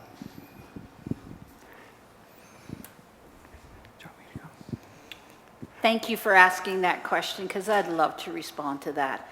And we have found some really innovative ways, but some of the regular types of strategies that other organizations have used too. But I'm going to share, when we're up in the Northeast, we work really closely with the Chambers of Commerce up there. We are members of the Chamber of Commerce. We go to the chamber meetings, and we are trying to encourage the other members to start looking and participating towards recruiting and hiring people with disabilities.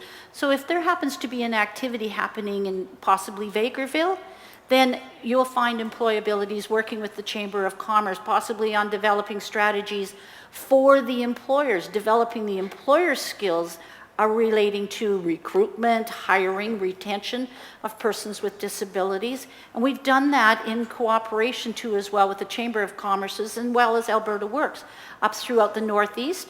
We've worked with the Chamber of Commerce here in Edmonton, doing the first disability conference that they put on, as well as sitting on their employer committee. We helped develop an employer committee amongst the membership of the Chambers of Commerce. So that's one area. But there's other opportunities that are out there. Possibly you've seen the ads from Moore's Clothing for Men, where it was called the Canadian Suit Drive. And I was curious. I thought, okay, they're having customers are getting a discount on new suits, but what are they doing with the donation of the clothing?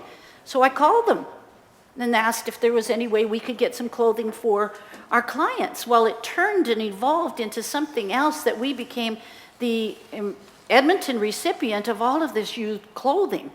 But as well, it developed a relationship with Moores, who have now, we use them for job tryouts, we use them with work experience, and they've hired several of the individuals. So sometimes opportunities come from over here, and if you can, be open to looking and stepping into that opportunity, and then finding that it can evolve into something else. Another one is the Edmonton Journal. We have worked with them for years on a variety of our special events, and they came to us when they started their Edmonton Journal job fairs. But what that did was give us exposure to 100+ employers at this job fair, who are now, we see them every spring, every fall, but we're continuing to work with them, and they have now opened their doors, or being more receptive to hiring people with disabilities. They've hired a number of our individuals, but when we take the steps back as to how that all happened, it came from those relationships and those collaborations we've done with businesses. I think just on top of that too, more of a, I guess maybe a micro answer to that. Those are wonderful examples. I mean, Not micro. I mean, not yours, not for sure. But where I'm going is that when we bring any individual in to our agency, we really ask what their wants and needs are. Where do they want to be? What do they want to do? Do they have the ability? Are they ready, willing, and able? Not mom and dad want them to go to work, but as the student, ready, willing, and able. And where are their targets? And we do not partner necessarily with companies because we don't think a square peg in a round hole works. So what we do is we deal with them individually. Where do they want to go? And we go to wherever they want to go and try it. And get turned away once and come back again and try again and try again. What are your top 3 interests? And if one isn't there, then what's your second one? Let's try that. So really it's a partnership with our staff and that student in terms of helping them where they need to go. Another question from the webcast. If an individual is with an agency and wishes to work, and the staff are helping, but the employers look at the physical aspect and employabilities won't help, what else can be done?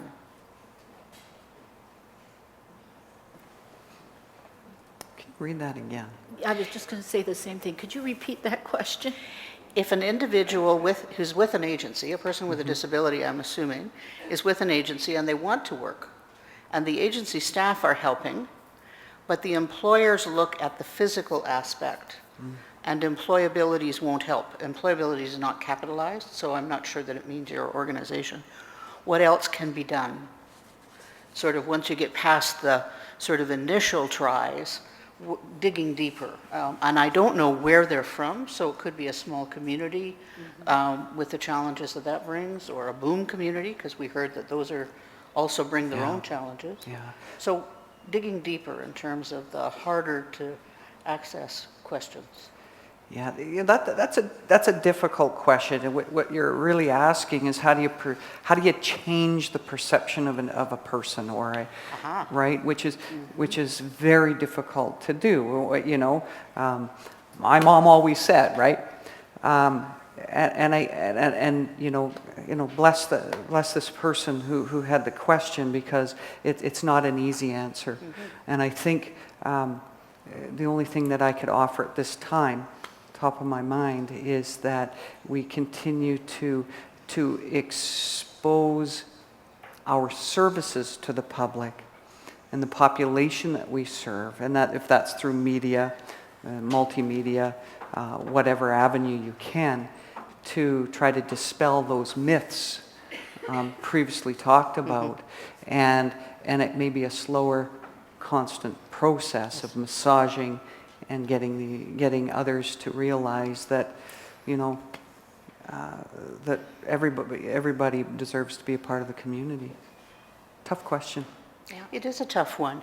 And yet that's what we heard over and over again in our conversations with people to date. What we're hearing is this mindset or belief system piece is a really, really big challenge for us on this step of the journey. And so if I'd ask the audience and the people on the webcast listening, if you've got ideas or things that you've found that work, then please send them in so that we can have a chance to share them with everyone, because it is one of those sticking points that we need to find different ways for getting moving.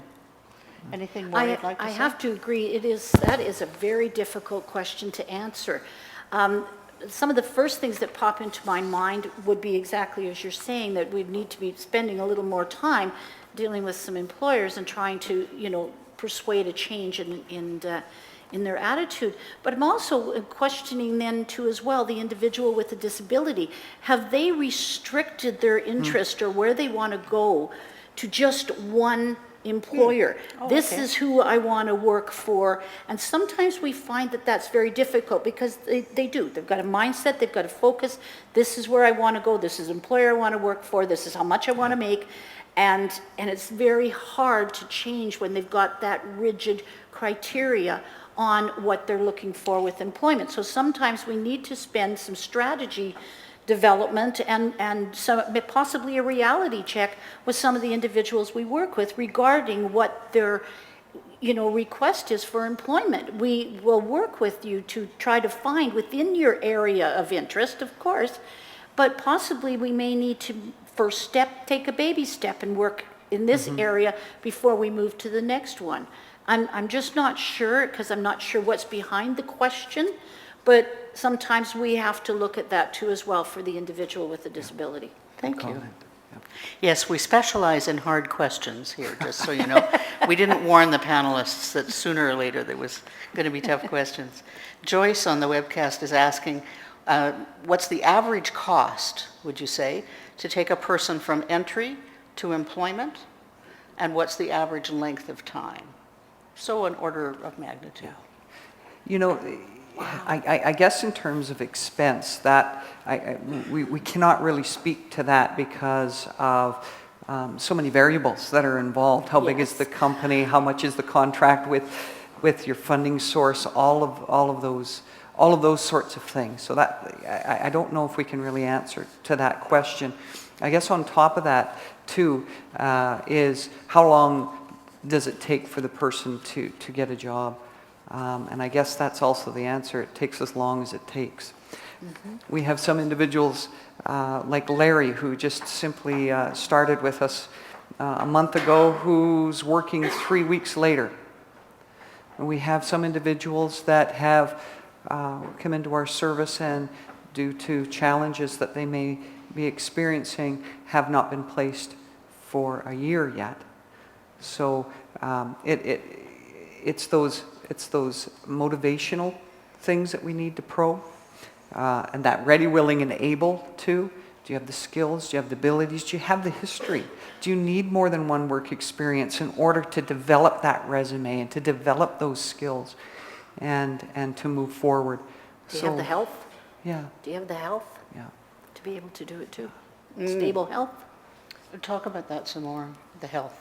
Well, talking about the ready, willing, and able, and we have a number of individuals who want to move into employment, and we do find that possibly maybe part-time employment is better for them, depending on if it's a mental health illness that they are experiencing, that possibly it's stabilized at this point. But let's take, as I mentioned before, let's take some baby steps.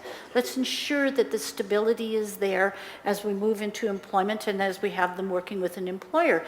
And we can see just how they're coping, either through the programs or through the employment placement, and move forward from there. Not always are people focusing towards full-time employment, and sometimes not even part-time employment. Maybe it's just very limited employment, 5 hours a week possibly. But it's also, we have to recognize under ready, willing, and able, is your health stable to be able to move into the environment that you want to have employment in? And not always is it. Okay. Are there questions in the room? One here and one at the back. So I'll take you two and then go back to the webcast.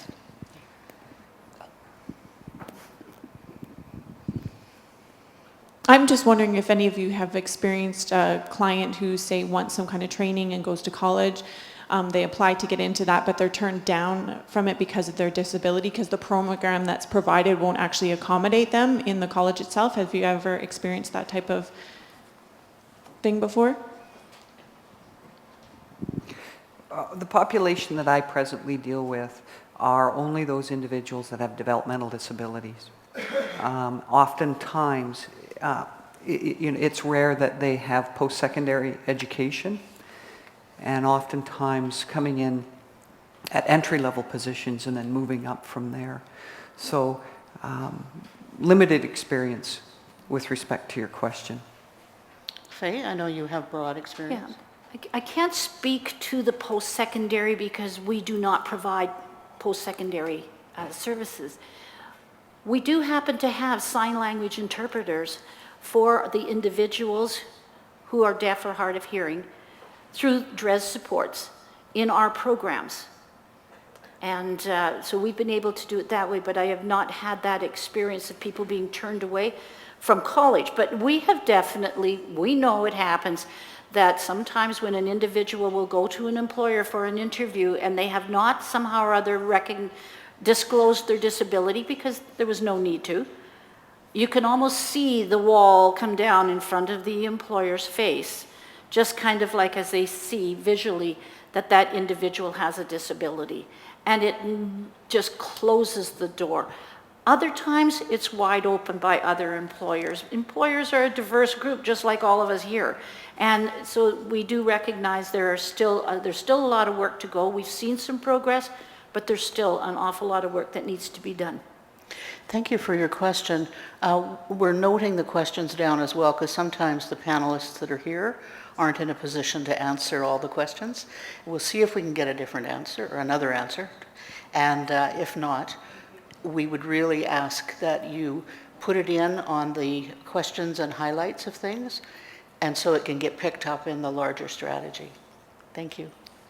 At the back?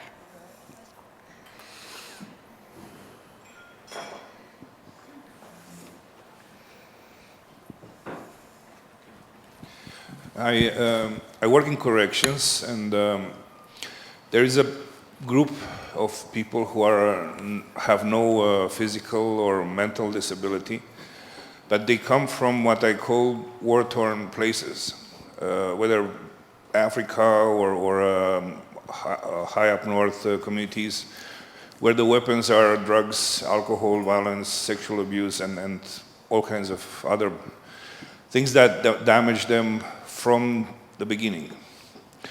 Now, you probably seldom see them before we get them, because on the surface they are normal, and sometimes they function to some extent when and if they come to Edmonton. But coming to the system, they are not changed very much, and they come back to employabilities and other agencies without any preparation or without any skills, and without pretty bad attitudes or willingness to work. Does anybody deal with that kind of people, and how? There is a recent proposal that was put out by the government to deal with this population and others, and it was through the Adult Development Center that they were looking for to find employment for individuals such as this that may have also FAS or be part of that disorder, and a number of other challenges that individuals are experiencing. You might want to check with the government to see who might have won that proposal. But I know that there was one, and I think it's in the Calgary area anyways, I'm sure there's one up here too, that can maybe answer that question in terms of re-education and assimilation back into, quote unquote, normal society. Okay. We are currently serving part of that population. We are serving individuals with post-traumatic stress disorder from the war-torn countries who have a criminal record. We do not work with people who are still in the parole system, people who are still working through some of the legal aspects, but we do work with individuals who you have described. I'm not saying we work with a large number of them, because possibly they may not know we're existing. But we have, and we still are currently working with individuals as you have described. If they're not willing to work, though, it's pretty hard to get them motivated. We need to make sure they are able, ready, and willing to work.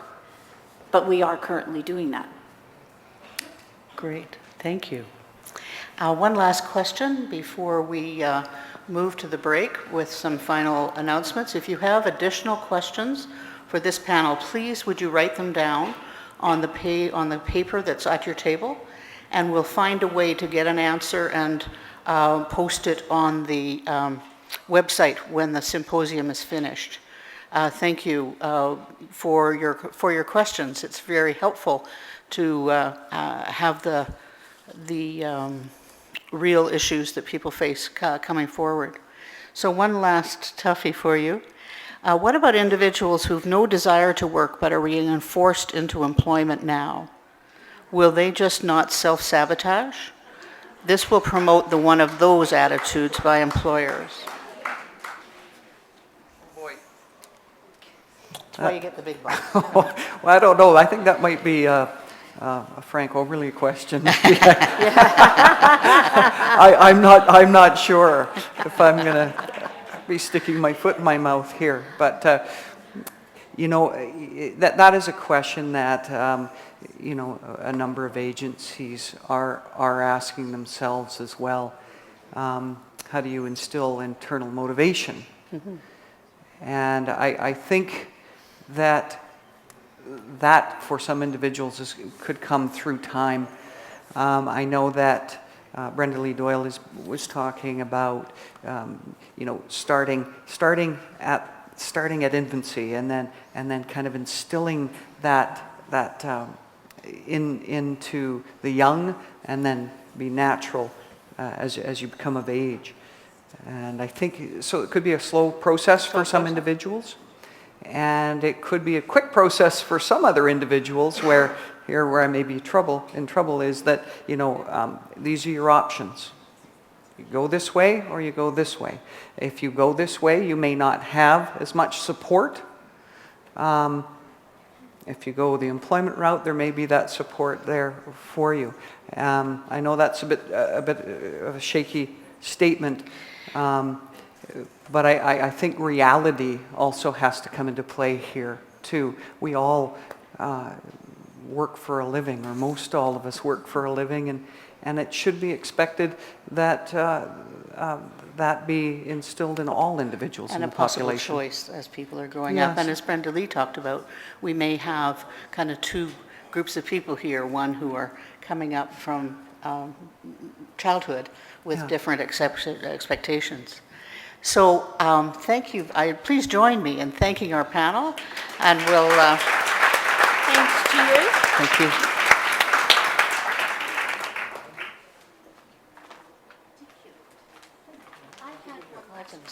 Whoop. Faye had one last comment, so I'll let her do that. Of course I would. I just wanted to, addressing the lack of motivation, not wanting to work, I think that sometimes people get to a point where they've lost hope.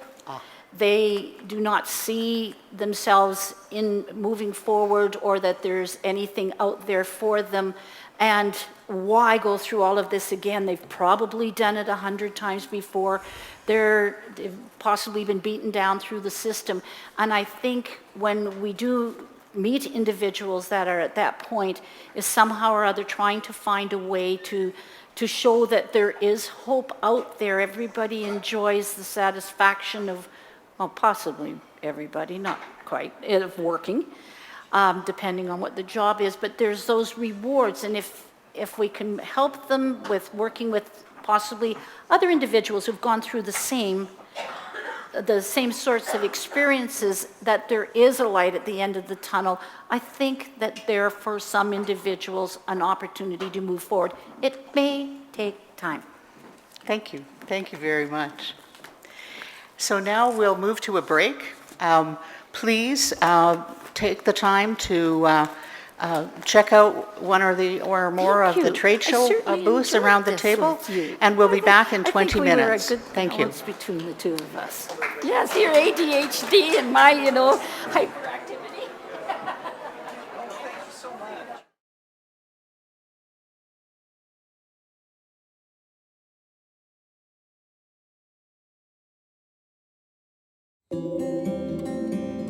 The Employability's Career and Employment Center, it's an innovative program that's been in the agency for approximately 18 months, close to 2 years.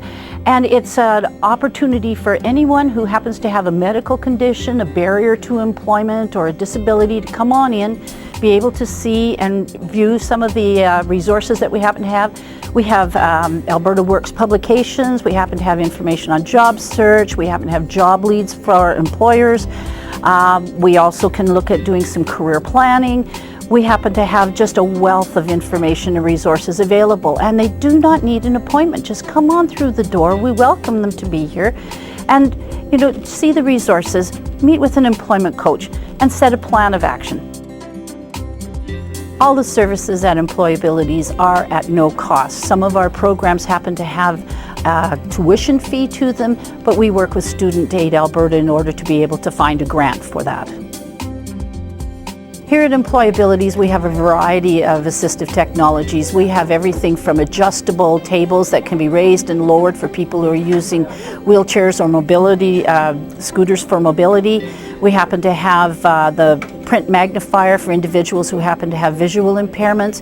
We happen to have TTY accessibility for individuals who are deaf and hard of hearing. We happen to have the Interpret-type system, which is a system that people can communicate with each other very quickly. It's portable, it's really accessible and easy for individuals to use quite quickly. We happen to have single-handed keyboards, big keys keyboards for people with visual impairments. We have a variety of software for individuals with learning disabilities.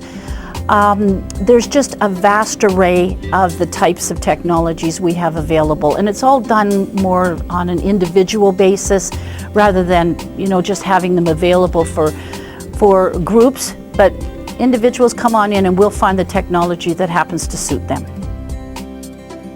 Here at the Career and Employment Centre, we're based in Edmonton, and it's Monday to Friday, 8:30 to 4:30. But we also have locations up in Cold Lake, Bonnyville, Laclabish, St. Paul, Vegreville, Fort Saskatchewan. Those are home-based offices, and we work with Alberta Works quite closely to be able to provide the services for individuals there. You can find us in a number of ways. We do happen to have our website, which is www.employabilities.ab.ca. We're on Facebook, we're on Twitter. There's ways of individuals to be able to connect with us.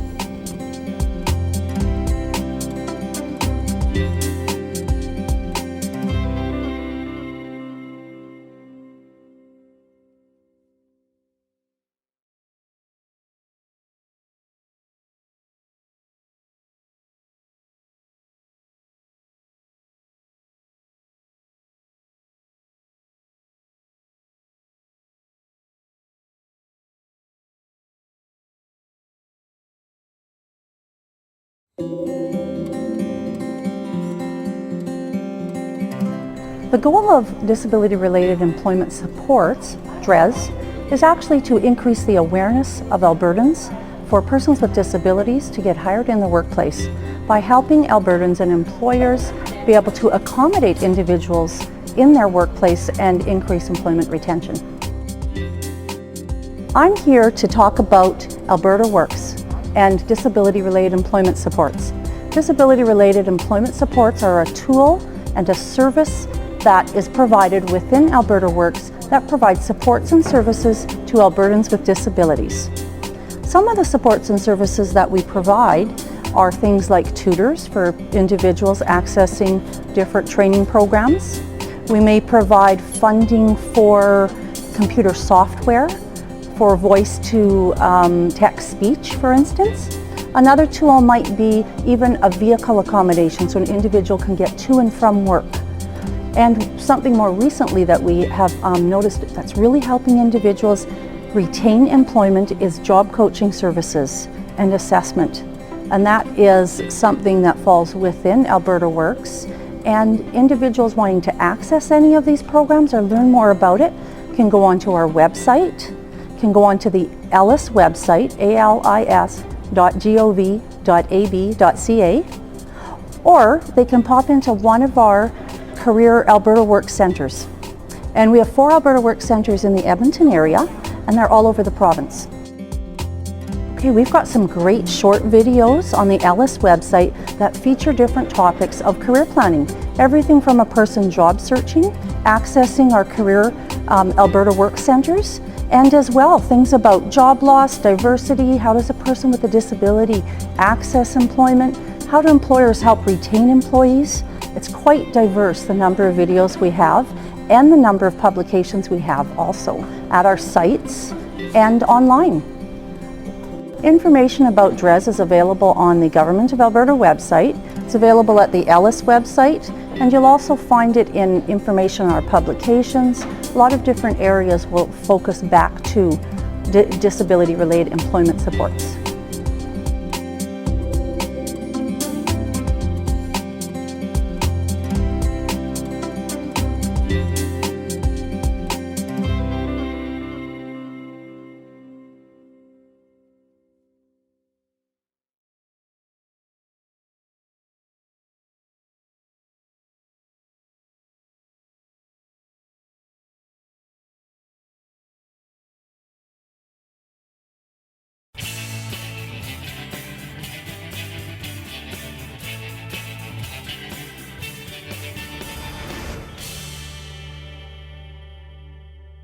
Do you have questions about planning your career? Need advice on education options? Looking for resume help? The Career Information Hotline is your place for expert answers to all these questions and much more. It's a free service where career advisors can be contacted online or by phone for help on a variety of career, education, and employment topics. For example, if you need advice on career planning, career advisors can guide you towards determining your interests and how to get the planning process started. You'll learn about various occupations and be directed to information about working conditions, skills and training requirements, and even salary ranges. If you want to know more about your education options, career advisors can help you with information on full or part-time post-secondary education and apprenticeship. They can also let you know about funding options like scholarships, loans, and employment insurance. When it comes to job search skills, the hotline is a good source for tips on writing a resume, putting together cover letters and references, as well as researching and preparing for interviews. To ask a question online, use the e-question submission page. Simply fill out the online form with your contact information and question. Click on Submit, and you're done. It's that easy. A career advisor will review your question and send you an expert answer within 3 business days.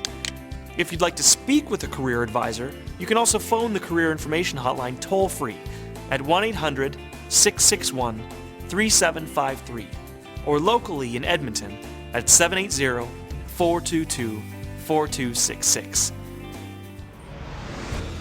Ever wanted to have your resume professionally reviewed? Take advantage of the hotline's e-resume review service. It's a free service for Albertans and those looking to work in Alberta. Fill out a quick and easy form, attach your resume, click Submit, and your resume will be reviewed by an expert. Career advisors will respond within 3 to 5 business days and provide you with professional feedback on your resume. As you can see, Alice's Career Information Hotline is a powerful resource. Career advisors are just a click or phone call away from offering you help with every step of your career planning, educational, and employment process. Why not contact them today?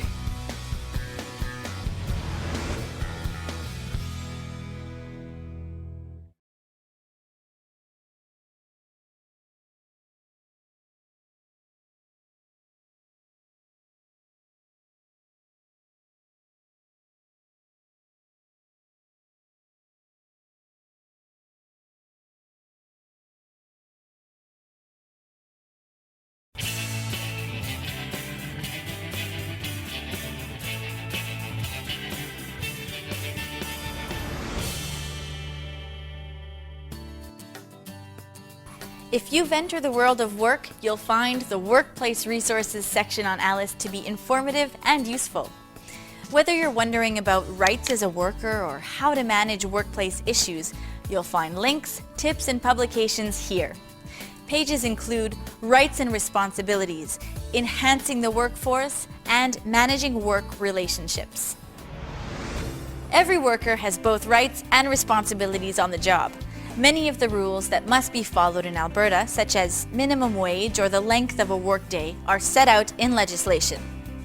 The Rights and Responsibilities section directs you to resources on labor laws and human rights, and provides other practical directions such as how to apply for employment insurance online. Did you know that you can refuse to do dangerous work?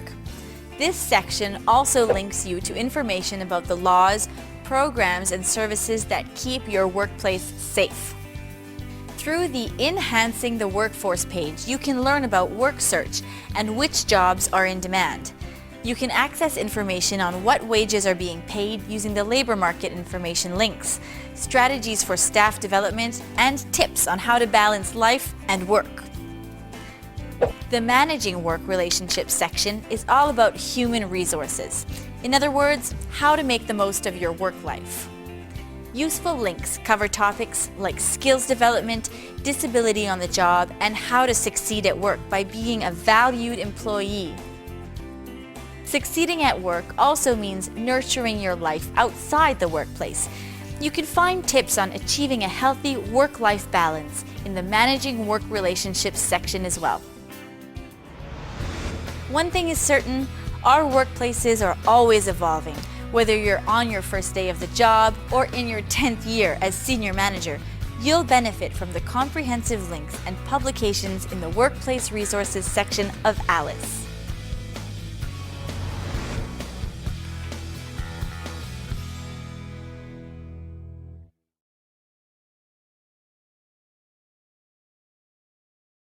Hi, I'm Rachel with ALICE, the Alberta Learning Information Service. Are you wondering how to get work experience? Experience is important because experience basically shows that you've taken the time to learn a particular skill or learn something related to that skill and that you have a genuine interest in this job. You can get experience through volunteering, job shadowing, on-the-job training, and apprenticeships. Get out and meet people in the industry, talk to them about opportunities, look at what your interests are and what you're capable of doing, look at your skills, and take a look at what you enjoy doing. By volunteering, it shows that you contribute to your community willingly and that you've taken that step to engage yourself in the task or in the job. Find out more about the on-the-job training opportunities in your community. Take a look around and see what's available. On-the-job training can be helpful for you because you can train in the actual environment that you would be working in. You can see the details and the tasks that are included in that job and whether or not you like those things. Job shadowing is when you follow someone around at work and learn their skills and duties throughout the day. You can do this for a certain period of time and you gain skills through doing this. An apprenticeship is when you're combining classroom work with on-the-job training. Apprenticeship helps you gain experience because you're getting practical work with a theory-based knowledge as well. The final way that you can gain work experience is let everyone know that you're looking for work and let them know what type of work you're looking for. Let them know what skills you already have and what you're willing to do. By doing this, you're putting the word out and you're spreading a rumor about yourself, a positive rumor about you and your career. Volunteering, job shadowing, and apprenticing are great ways to gain experience and make you more valuable to potential employers. For more information, visit the ALICE website at alice.alberta.ca and make the most of your future.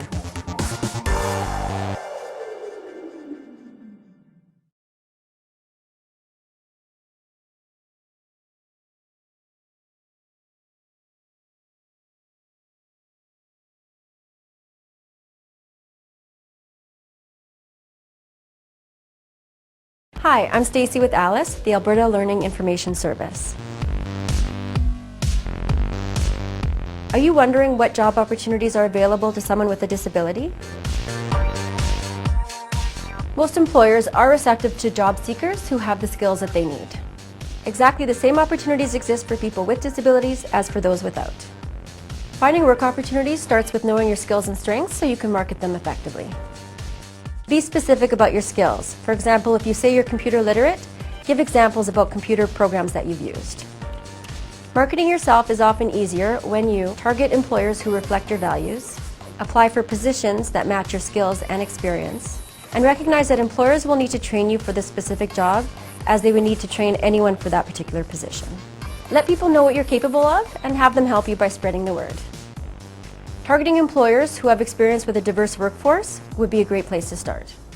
Employers who have already hired someone with a disability are often open to doing so again.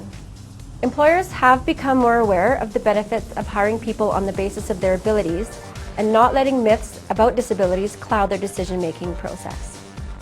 Employers realize that people with disabilities often have lots of experience in solving challenges on a daily basis. This resilience can be a valuable resource to employers, co-workers, and customers. Both the federal and provincial governments offer support for job seekers with disabilities, as well as employers hiring people with disabilities. If you're wondering where to go to find employers who are more open to hiring someone with a disability, there are staff at our service centers and our contracted agencies that are able to help you. For more information, contact the Career Information Hotline at 1-800-661-3753 or 780-422-4266. Or you can go to your nearest service center. The locations are listed on ALICE. New technologies and increased access to post-secondary education allow even more people with disabilities to reach their full potential in terms of both education and employment. Continue to develop and expand your skills and look for opportunities in which to demonstrate them. For more information, visit the ALICE website at alice.alberta.ca. And make the most of your future.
You'll be pleased to notice that I've got a stool to stand on now, so you can actually see me behind the podium.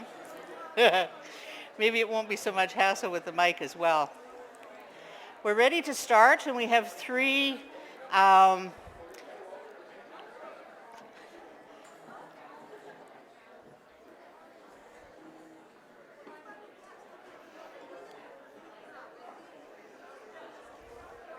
now that works when I'm in a small room. It doesn't seem to work here.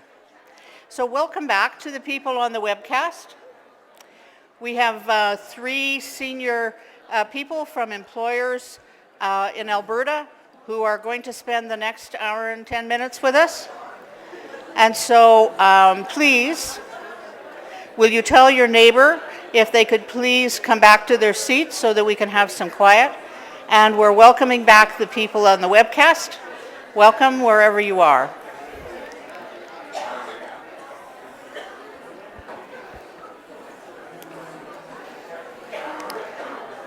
It's very nice to see people at the trade show, and so if you could come back to your seats, that will be great. First, if I could draw your attention to the gentleman in the middle is Mark Carr, who's the Disability Outreach Consultant with the City of Edmonton.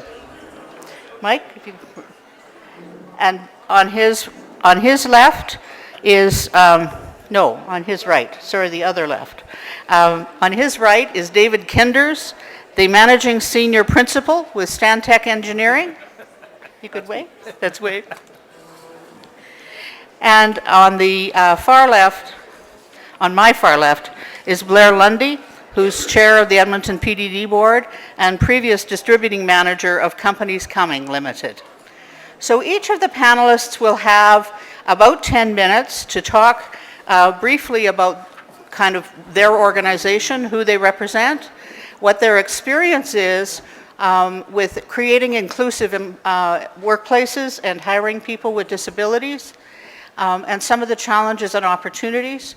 And then we'll move to another roundtable, as we did with the previous panel, and then ask the audience for questions, and I'll go back and forth again between this room and the webcast. And so welcome, all of you, and join me in welcoming the three gentlemen.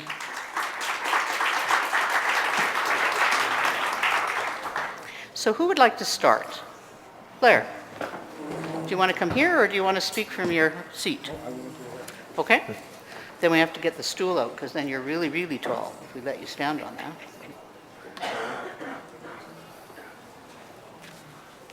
Here we go. Push that aside. Touch that, touch that. Well, good morning.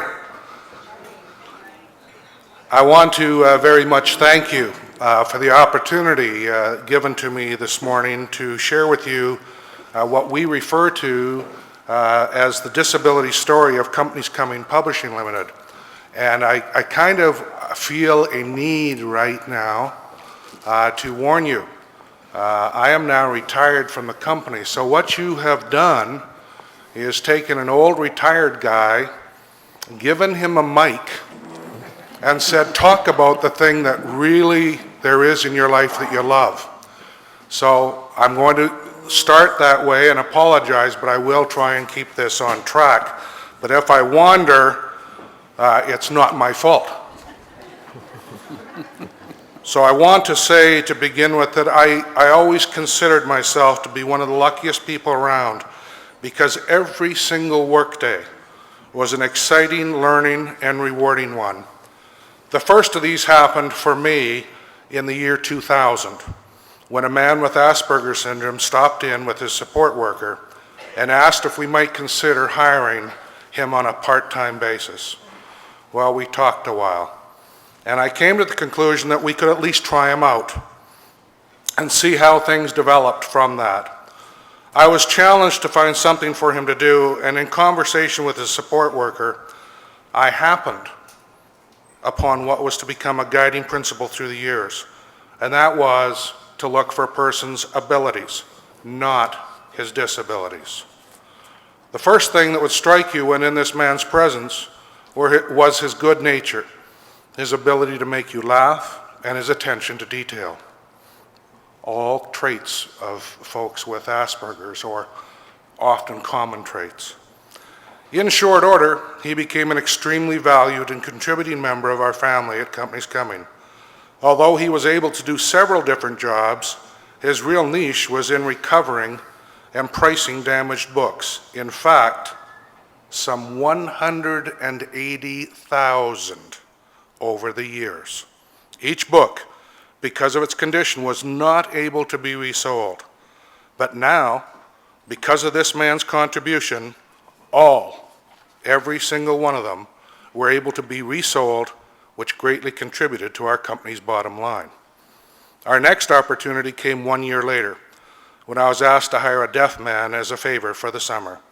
I was told if it did not work out, they were fine with me laying him off.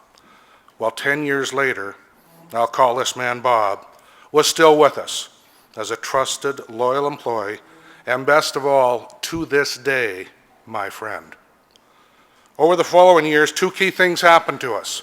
One, our staff throughout the company came to know and understand our two disabled employees. The biggest understanding or barrier, which we feel was fear, disappeared as people soon learned about their values as human beings, saw their abilities, which quickly overshadowed their disabilities, and accepted them as equals. Many of us became friends with our two disabled employees. In my case, Bob and his wife, who was also deaf, became my friends.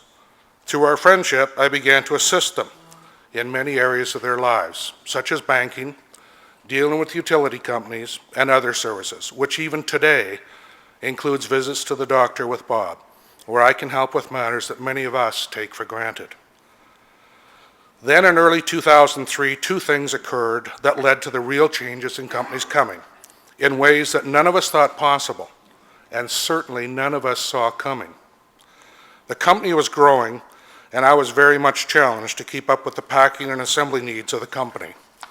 Second one was that Bob and his wife decided to move closer to work, and in the moving process, I worked with 7 other deaf people I became aware of their challenges, which included seeking and retaining meaningful employment. Well, you might guess that this was the first of many lightning bolt moments for us. Because of this learning experience, I set out to hire some deaf people for our packaging and assembly. The first step, and a key step, and lucky for me, this was the Irish in me coming out, was to contact agencies to help me achieve my goal. There are several agencies in Edmonton, such as Employabilities, Selections, and On-Site Placement, as well as others who truly make a difference in how successful you are in hiring people with disabilities. They will pre-screen and bring candidates to you that are suitable to the jobs you have vacant. We hired several more deaf individuals, and then we had another one of what was to be many, many revelations as we grew and learned. One of our agencies suggested that they had other people with a range of disabilities that could work just as well, and so we opened our placement to many kinds of disabilities. we had some terrific employees with us who were either deaf, sight impaired, autistic, suffered from brain injury, had cerebral palsy, and many others. The one thing they all had in common was a desire to work hard and live the kind of life that you and I sometimes take for granted. Our employees all had huge abilities that simply needed to be focused on so that they were able to join us side by side in our work. Soon, we were about to reach yet another pinnacle in our path. While we had expanded our workforce to other disabilities, we still had this group working strictly in packaging and assembly. One day, we were challenged in our order processing area, and I happened to remember that one of the young ladies working with us loved and was good at computer work. Well, I'm sure you've already guessed it. That was the last day she ever worked on packaging and assembly. We quickly had people working side by side, both disabled and not, achieving goals together, laughing, enjoying each other's company, and learning from each other. Well, was this all easy? Not at all. But the benefits far outpaced the challenges. We quickly developed some key rules. 1, we would focus on abilities, not on disabilities. 2, every employee would have to be able to successfully do at least 2 job functions. 3, each job would be meaningful and goals would be achievable.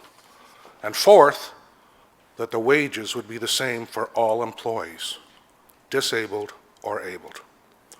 We then set out to ensure that our new employees would receive the same compassion and understanding that we already gave each other.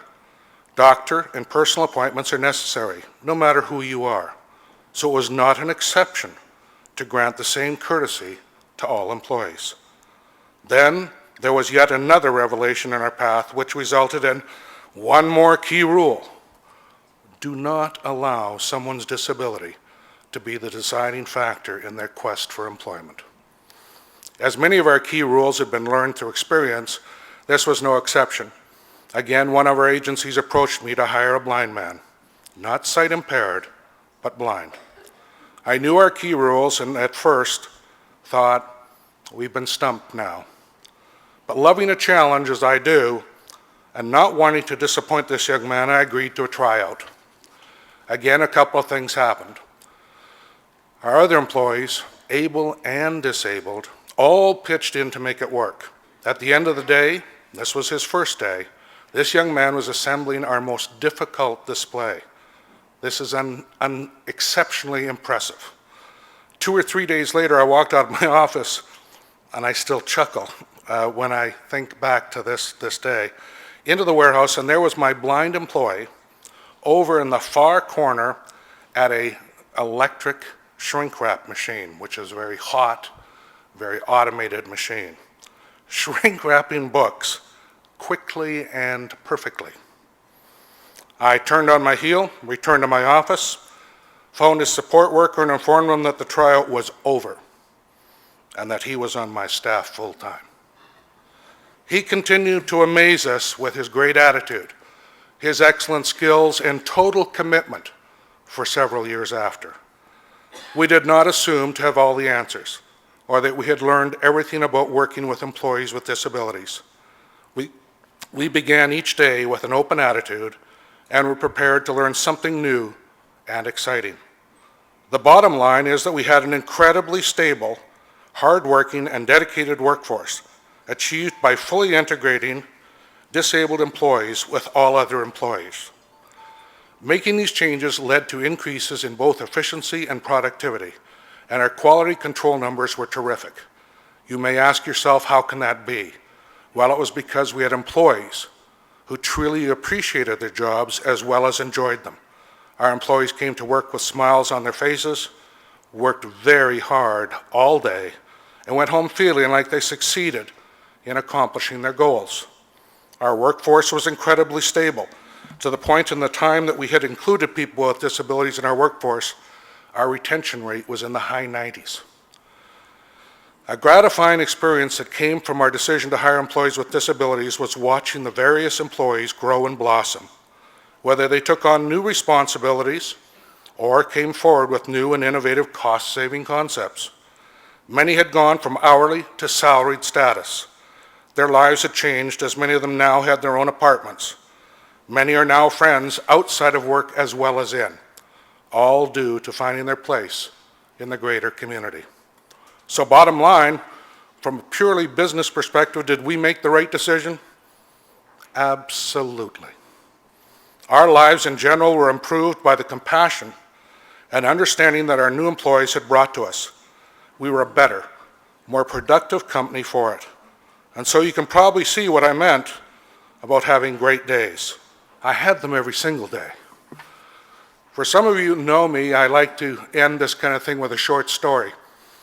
And this is one that I read myself pretty much monthly to remind myself of my life. I live in Leduc, so just down the road from my home is a field with 2 horses in it. From a distance, each looks like every other horse. But if you stop your car or are walking by, you will notice something quite amazing. Looking into the eyes of one horse will disclose that he is blind. His owner has chosen not to have him put down, but has made a good home for him. This alone is amazing. If nearby and listening, you will hear the sound of a bell.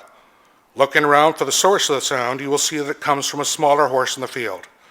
Attached to her halter is a small bell. It lets her blind friend know where she is, so he can follow her. As you stand and watch these 2 friends, you'll see how she is always checking on him, and that he will listen for her bell, and then slowly walk to where she is, trusting that she will not lead him astray. When she returns to the shelter of the barn each evening, she stops occasionally, looks back to make sure that her friend isn't too far behind to hear the bell.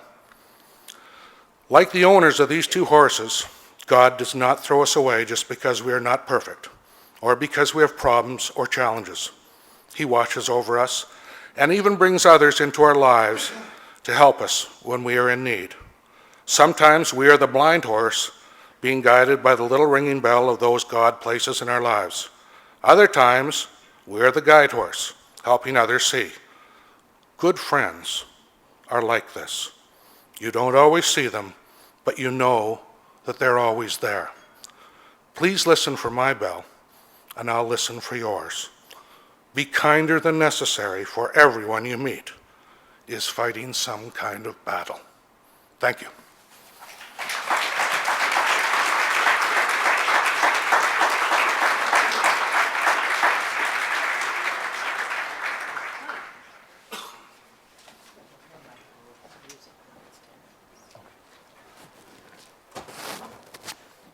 Hi, everybody.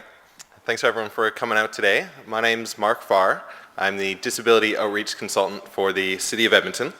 And so I work as part of an outreach team that also supports the youth, newcomer, and Aboriginal communities.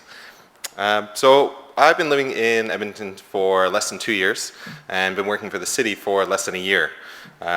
Before that, I worked kind of on the other side of the fence at Employabilities, doing the employment counselor side of things, and before that, back in Victoria, BC, doing the job development, employment counseling, helping people with developmental disabilities. So I've only been at the city for a short amount of time, but I've already been able to kind of see the commitment that's being made from Mayor Mandel, Simon Fairbrother, the city manager, general manager, branch managers, all the way down to this commitment to hiring people with disabilities. So the outreach team that I'm on, it was created about 5 years ago with the goal of attracting and retaining employees that reflect the diversity of the communities that we serve. And we do this by developing partnerships between community agencies and our internal clients, the internal departments, creating programs, initiatives, and events that are hopefully going to reduce some barriers, and doing education. So whether it's presentations, either externally at different agencies or events like this, and also doing disability awareness training for internal departments. Actually, back in October, we had Bev Matheson from the AACL come and do a disability awareness training for our recruitment team. And even that, the amount of learning that happened from there. Sometimes when you're part of this community, there's a lot of things you take for granted, but after that presentation, I had so many people, so many of the recruitment consultants from the city come up to me and say they learned a lot from it. So sometimes these disability awareness trainings that happen, they're really important. So City of Edmonton is a very large employer. We've got up to 14,000 permanent and temporary employees at peak times, and we receive over 100,000 applications per year. Last year, at the end of the year for our employee survey, we had just under 8% of our workforce self-identified as having a disability. So it's still an underrepresented community within the City of Edmonton. And the city's committed to, it wants to be a world leader when it comes to inclusive hiring and diversity. So part of the value of being such a large employer are all the different opportunities and options that are available, from bus drivers to bus cleaners, engineers to laborers, clerical staff to the people that are working at the Valley Zoo every year. But the challenge is that even with all those options, some people with disabilities can still face barriers when it comes to finding employment with the city. That's not necessarily unique to just people with disabilities. So over 100,000 applications per year. You hear from a lot of people that have applied many times for jobs, and sometimes persistence is the most important thing with that. But when it comes to specifically this commitment to hiring people with disabilities, the city's got a few things in place right now that try to help with that. First off, most of our applications, the vast majority for the city, have to be done online. But we've also allowed it so that people can still do paper applications at City Hall. We've also created a digital career center at City Hall where we've got touch screens. People can view dozens of different videos about what certain jobs at the city are actually like to work for them.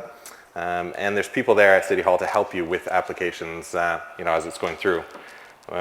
We've got myself, the disability outreach consultant. A lot of people maybe don't know about me, but working with the city, if you've got a disability and you have any kind of disability related questions when it comes to recruitment, I'm the person to go to for that. I can help review resumes, I can track your applications when it's going through, and I refer to different agencies. So that's one of the biggest things as well. I mean, I'm only one person, but there are so many agencies here in town that do fantastic work, so being able to refer people to those is one of the best things that we've got when it comes to these partnerships.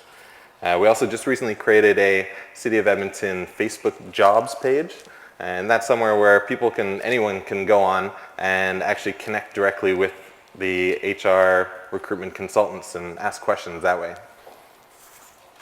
And beyond that, we're also always trying to find different programs, initiatives, things that will actually help reduce these barriers that everyone faces. Because as we've heard from before, you can't always try to fit, square peg into a round hole, right? So sometimes they have to be customized, and people have to have specific help for unique situations.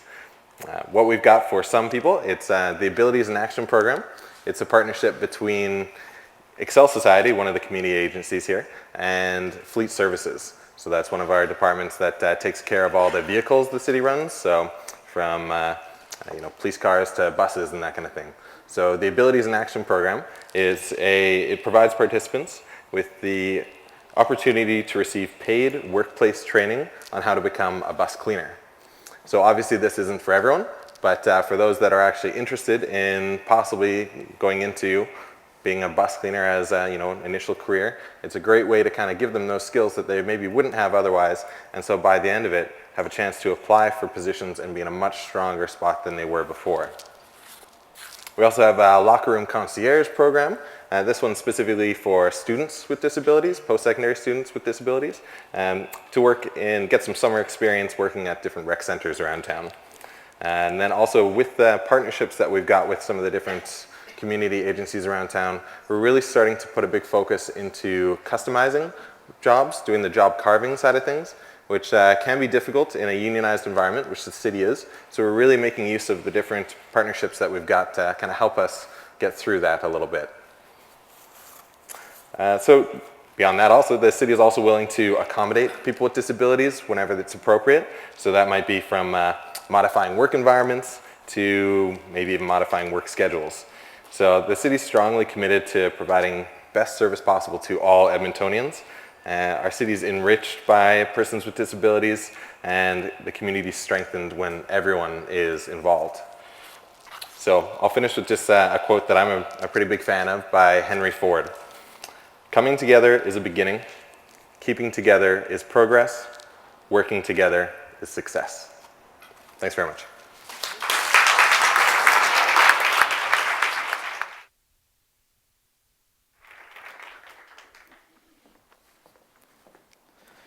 To move this down a little bit. Good morning. I'm Dave Kinders. I'm with Stantec Consulting. And I thought I'd just start off with a little bit of context about who we are and I guess why I'm here and sitting up here perhaps. Stantec is an engineering consulting firm. You may have heard of us. We are based in Edmonton. It's our head office here. We were founded here over 50 years ago. Across North America now we are about 13,000 employees. Edmonton is home to about 1,500 of those. Calgary is probably 1,000. So our roots are very deep here. But engineering consulting hasn't exactly been a hotbed of opportunity, I think, for people with disabilities. And I ran into my former assistant here the other day, and she's been with the company for about 30 years, and she told me a little story after I'd told her I was coming to this. And after she'd started at Stantec, she had a degenerative eye disease that she is now legally blind. And about 15 years ago, in order to work for the federal government, they required you to complete an inventory of your staff and identifying, people with disabilities, minorities, those sorts of things. So we did this for Western Canada. She was the only person who identified herself as with a disability.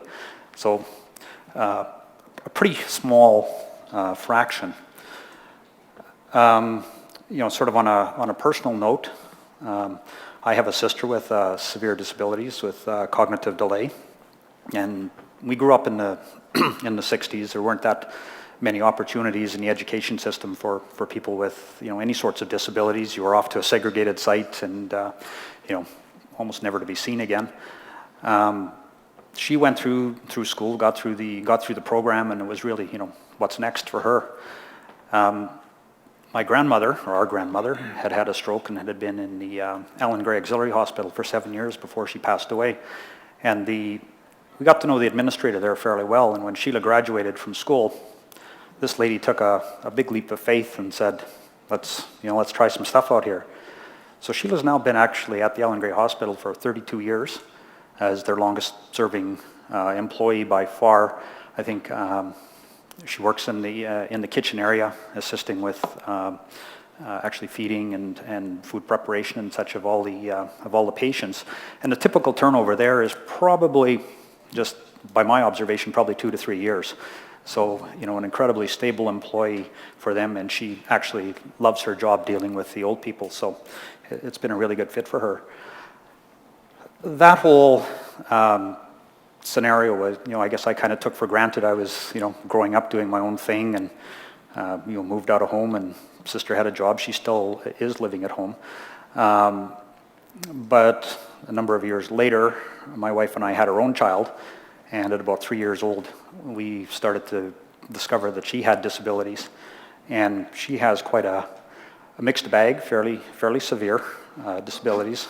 And we've gone the route of having her just included in a regular school system. And through that, we've had many trials and tribulations and came in contact with the AACL through some advocacy. And with our sort of continuing involvement with them, we became aware of the Rotary Employment Partnership. And so that's how I've sort of gotten involved a little bit with becoming aware of people with disabilities and the options for them in our workplace.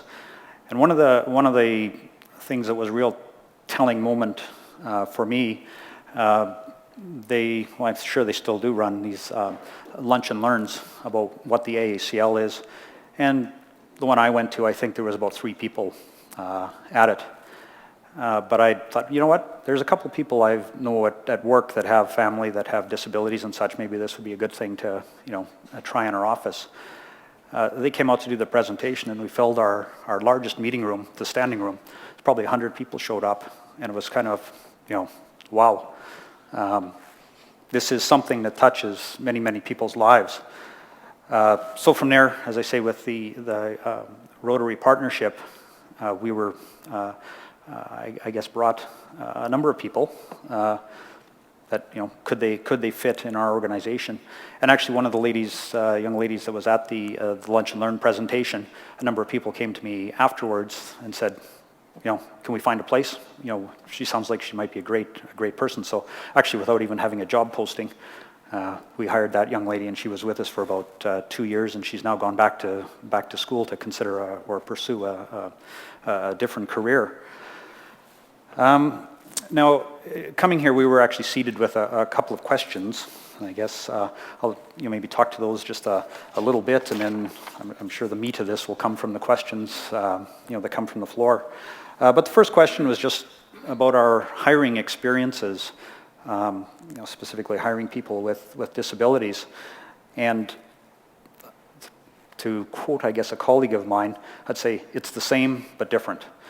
The hiring process itself, we're still looking for people with a particular skill set.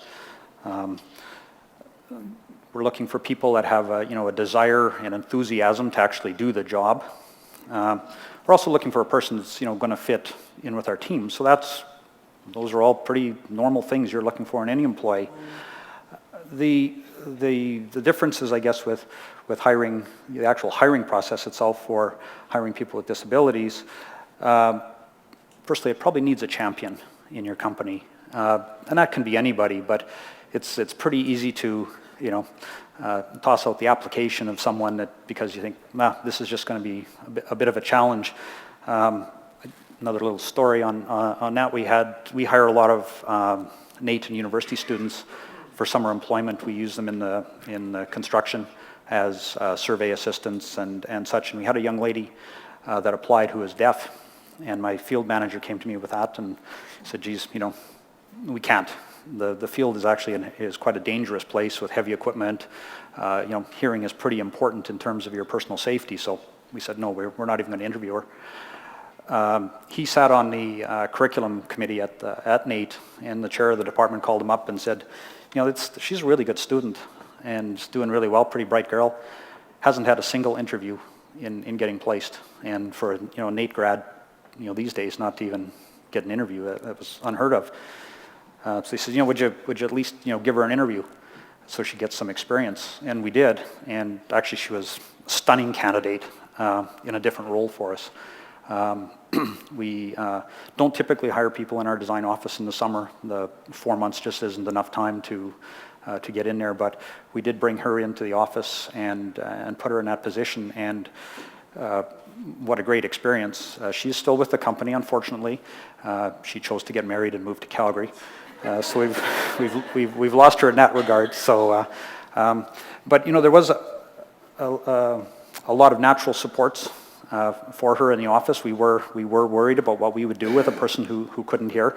The loudest person in my office happens to be the person we sat her next, which seemed to be a pretty good fit. And of course, being a young, fairly attractive young lady, all of a sudden all the boys were all showing a lot of interest. So a number of them actually went and took signing classes. So,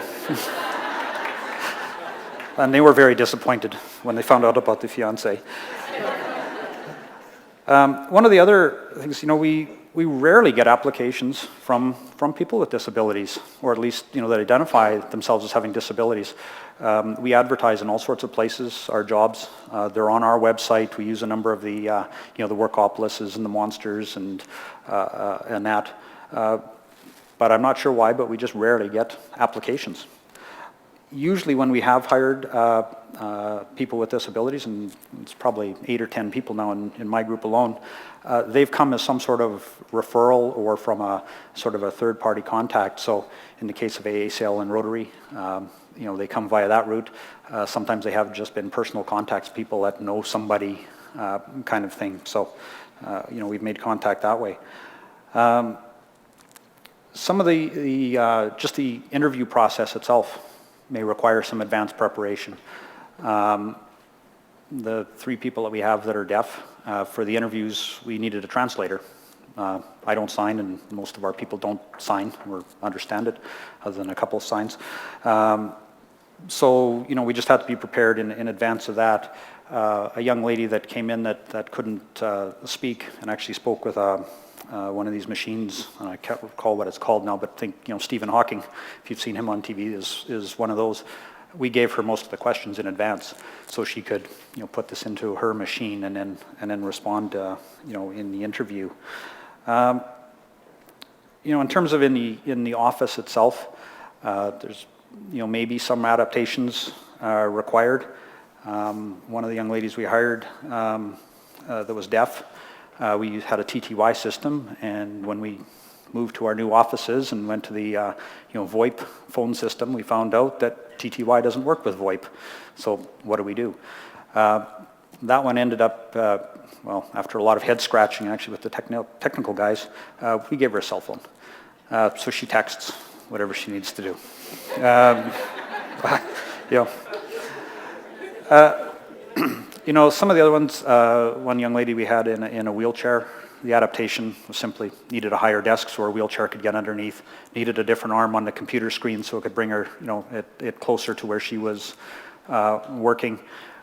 These are not unusual things for us at all. We have a number of people that are, I don't know, they're 6'10" or whatever. We have to raise their desks anyway. So, you know, this is all pretty normal stuff. The other question was around sort of opportunities and challenges, I guess. And the opportunities, I think, are fairly intuitive. We're in a pretty busy economy, most parts of it. People with disabilities are just an untapped, you know, pool of people that's been overlooked for an awful long time. Right now, we're recruiting, you know, all over the U.S. You know, websites, you're basically looking at a worldwide market for people applying. So, you know, we're getting applications from all over the world, and yet we've got a whole group of people right, you know, in our backyard that's you know, that's available. One of the other I guess opportunities, I guess benefits, whatever you like to call it, we've found is actually just an improved sort of morale in our workplace. We've got it pretty darn good around here. And we get people complaining about things like the wrong flavor of coffee beans are in the machine today or whatever. And it kind of puts a lot of that in perspective when you see somebody in a wheelchair, you know, going through a snowdrift, you know, to catch the bus when they're, you know, coming to or from work, that, yeah, maybe the coffee beans aren't so important. So it really has had a tangible, you know, effect in the office. In terms of the challenge side of things, I think probably the biggest challenge has been existing staff and their fears. I think it's a fear of the unknown. You know, what do I do? You know, this, you know, with this person, and it's really, it is maybe a product of our sort of our school system and our culture, and then the last number of years that people just haven't been exposed to people with disabilities. You know, we've kind of hid them away. But I think what we've found is that really most people are fairly compassionate anyway, and this is something that you overcome fairly quickly. There are going to be people that do rise to the top in terms of being sort of natural supports for people with disabilities, depending on what sort of supports they need. You know, one young lady we had needed help with eating lunch, so you can have an aide sitting in your office, you know, full time to deal with that, or you know, if somebody in your office is willing to support that, you know, it's a fairly natural thing, and that did evolve over time for that to happen. Yeah, I think actually that was about it, because I did mention sort of the physical space and equipment is one of the challenges that you just have to be prepared to face. And in our experience so far, it hasn't been expensive. It's just really, you know, a couple of blocks of MDF or whatever to raise a desk. So I did want to be brief, because I think I could talk about this for a long time, but I think the real meat of this will come from the questions from the floor. So we look forward to them. Thank you.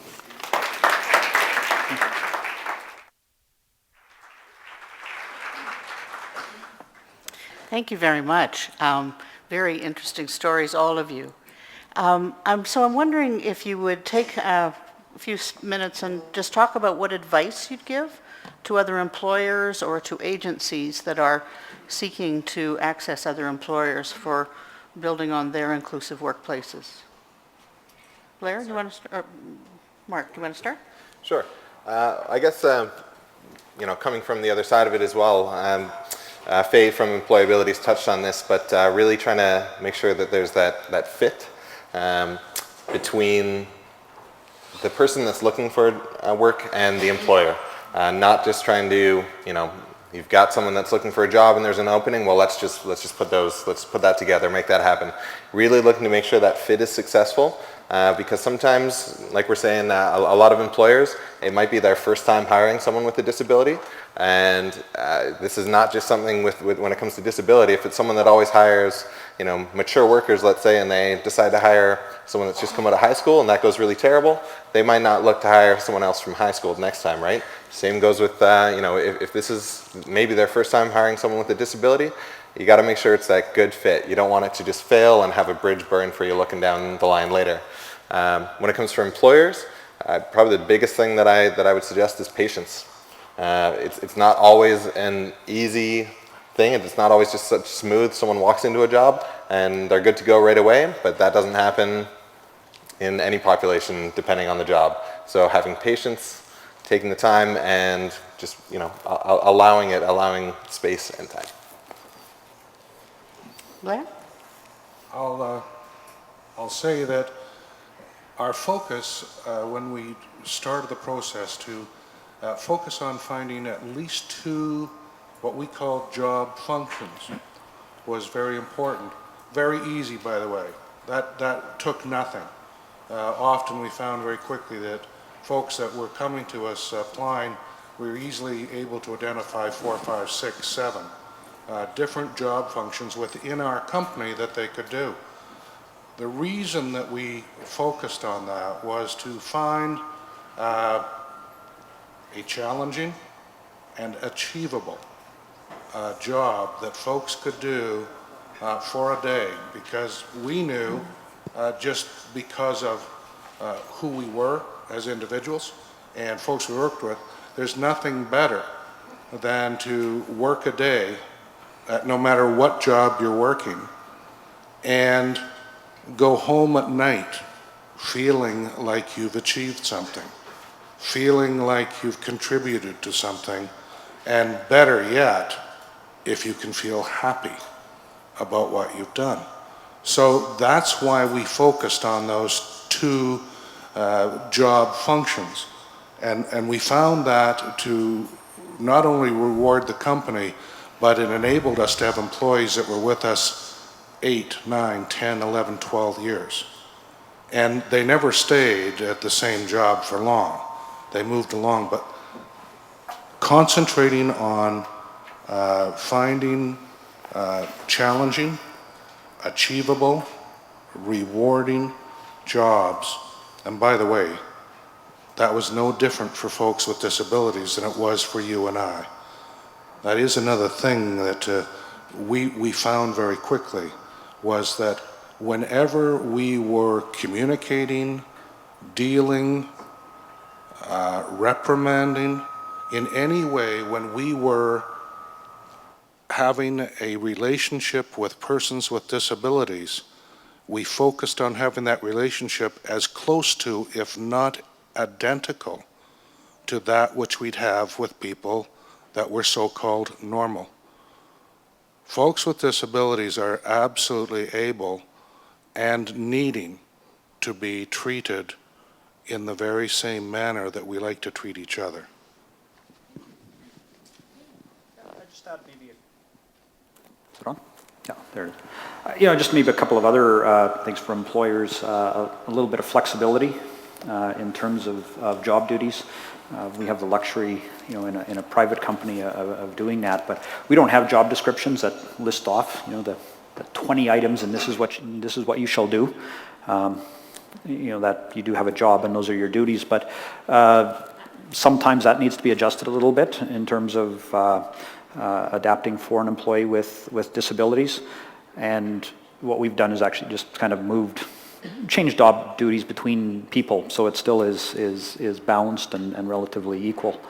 The other thing I think that is important is sort of a natural support network for the for a person that's there with disabilities. That's any new employee, we try and hook up with a kind of a mentor or such, but I find these days it's kind of hard to rely on our HR departments a lot. They're understaffed, overworked. At the moment, they're going full speed ahead with with recruiting. So the support doesn't necessarily need to come from them. It can be just from somebody in your workplace who is interested, and we've found that to be very, very effective. As you heard earlier this morning, people talked about changing mindsets and belief systems. And each of you in one way or another have talked about the process that happens over time. Is this just inevitably a time function, or are there particular strategies that you've used to kind of help the process along with coworkers as well as employers? I'll kick off. We began the journey, and that's how I now reflect on it, not knowing where we were going or how fast we wanted to get there. So time was not the issue.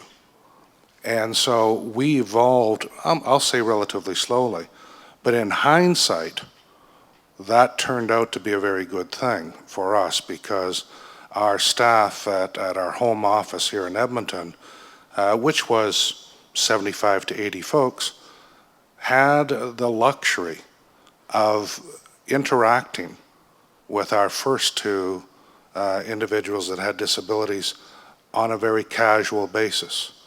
And that would be in the lunchroom setting, as well as on the work table or work floor.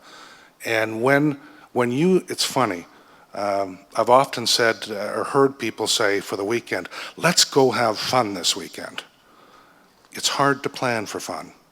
It's one of those things that just happens if things are going on. That's what happened to us with our work thing. We didn't plan on having our individuals find empathy and understanding for people with disabilities. It created itself in a very natural way, and that ended up being a very strong way, very strong. Yeah, I would say that the time is definitely a factor. With a really large organization, culture change does tend to happen slowly, so time definitely needs to be involved. But we found that it did definitely have to be, well, I still find that it has to be intentional as well to try to have that culture change happen.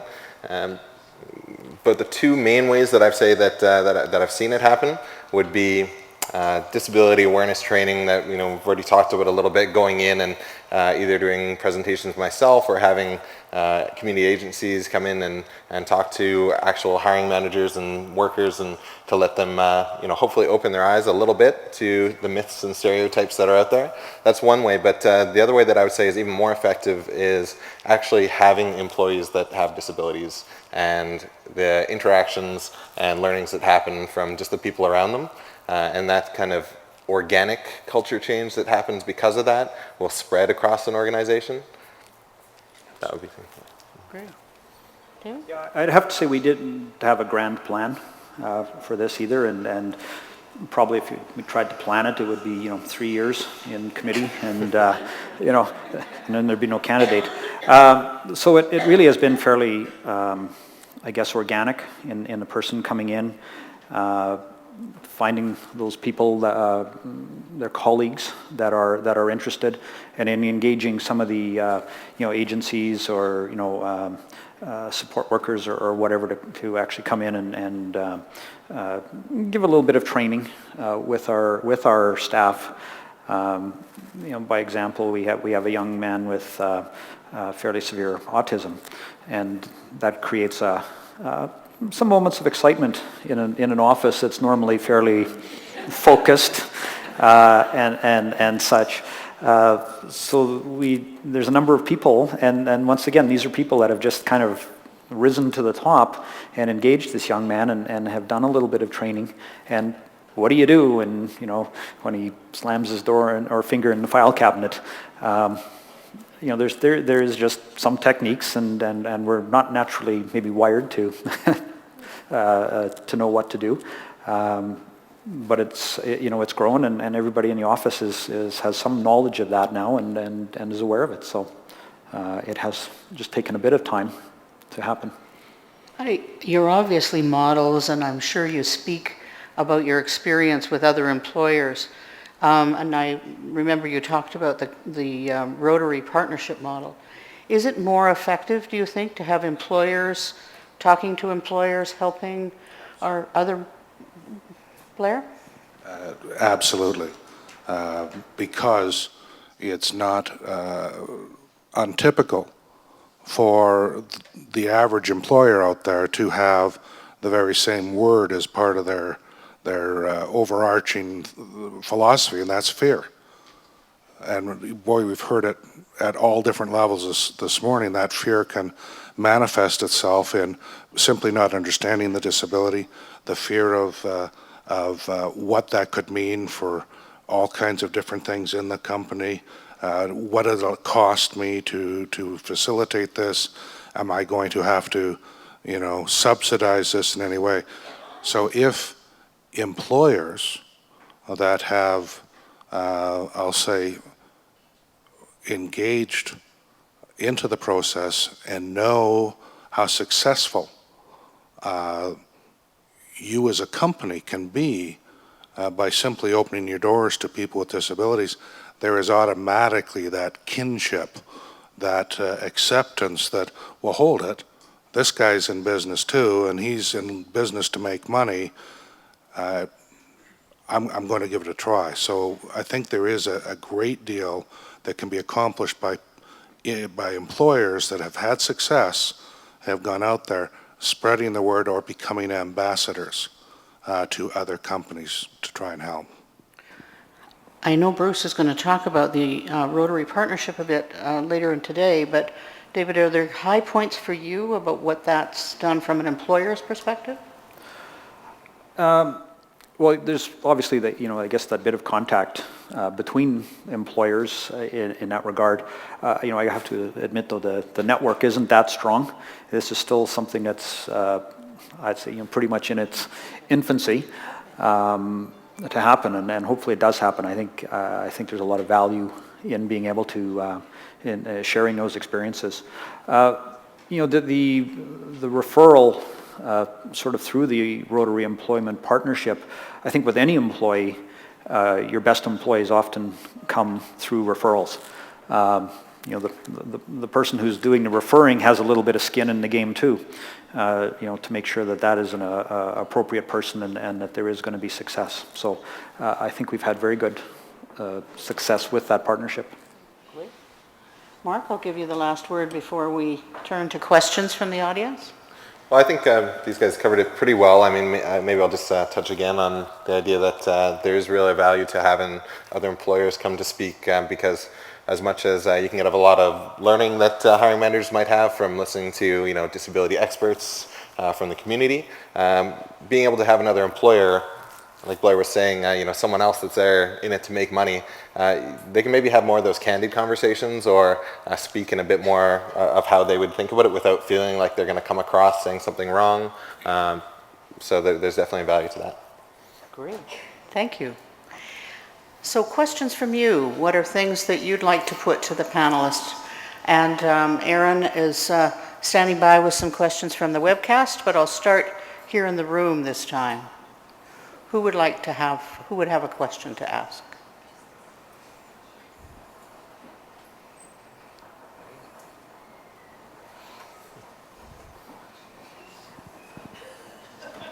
Great, thank you. Hi, I'm just get asked this question a lot in any training. I work with Alberta Works disability area. And one of the questions we get asked a lot is about individuals disclosing their disability at the point of interview and possibly asking for accommodations at the point of interview. In your experience, can you just respond to that for strategies, suggestions? Sure, I'll start.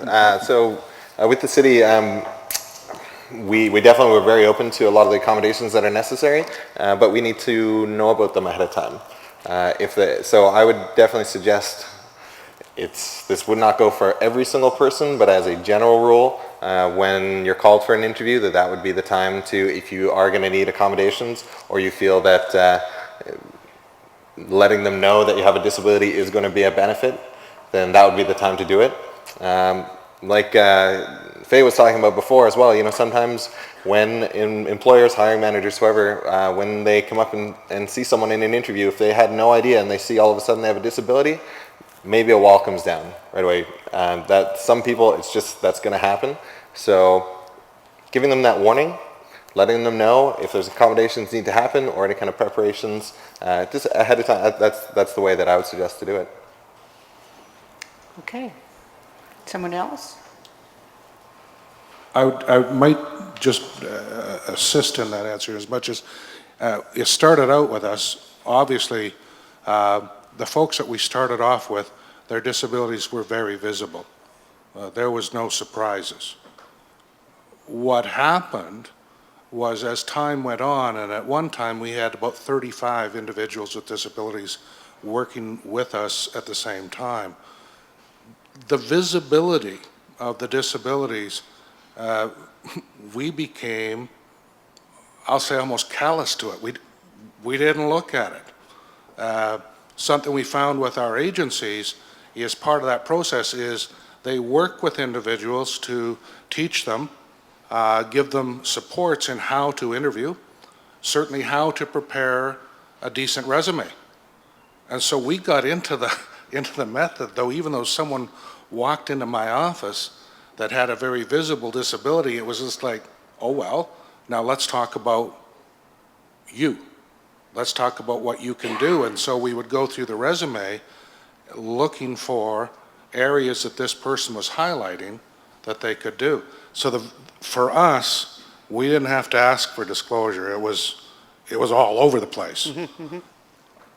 But we became less focused on the visibility because we learned that that's all it was something that they had that was visible that you could spot that said, there is their disability, versus Blair sitting here having difficulty hearing, and you would never know that.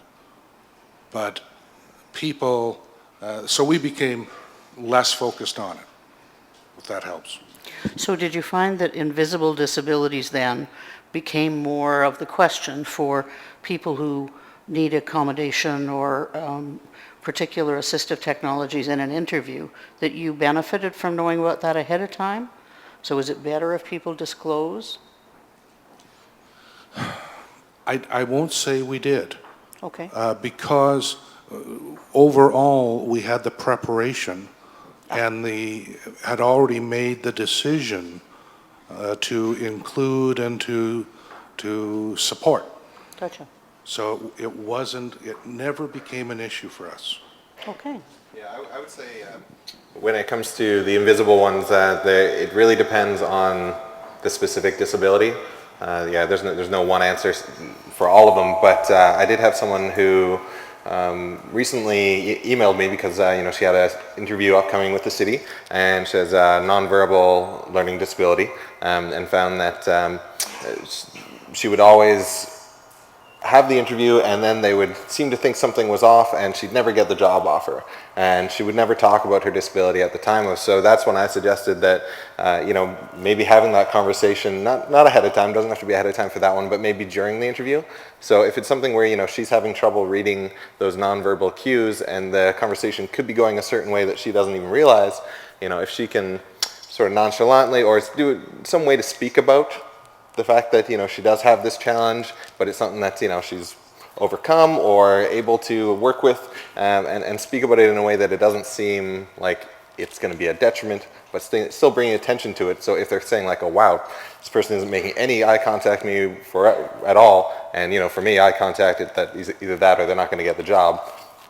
That's the kind of person there. But anyway, being able to bring attention to that, that's one way to get around it. Great. David? I'd have to just say I agree with a number of those comments. I mean, I'd never look for that on an actual paper application for the job, but I think it's really only fair at the time of the interview that if you need a translator, that we better have a translator there. Otherwise, it's probably not going to go very well. And some of those sort of invisible disabilities, like the nonverbal, as well. Just understanding that at the time of the interview could change your whole perspective as an employer. Another question in the room. Crystal, who's got the mic? Oh, Dota, okay.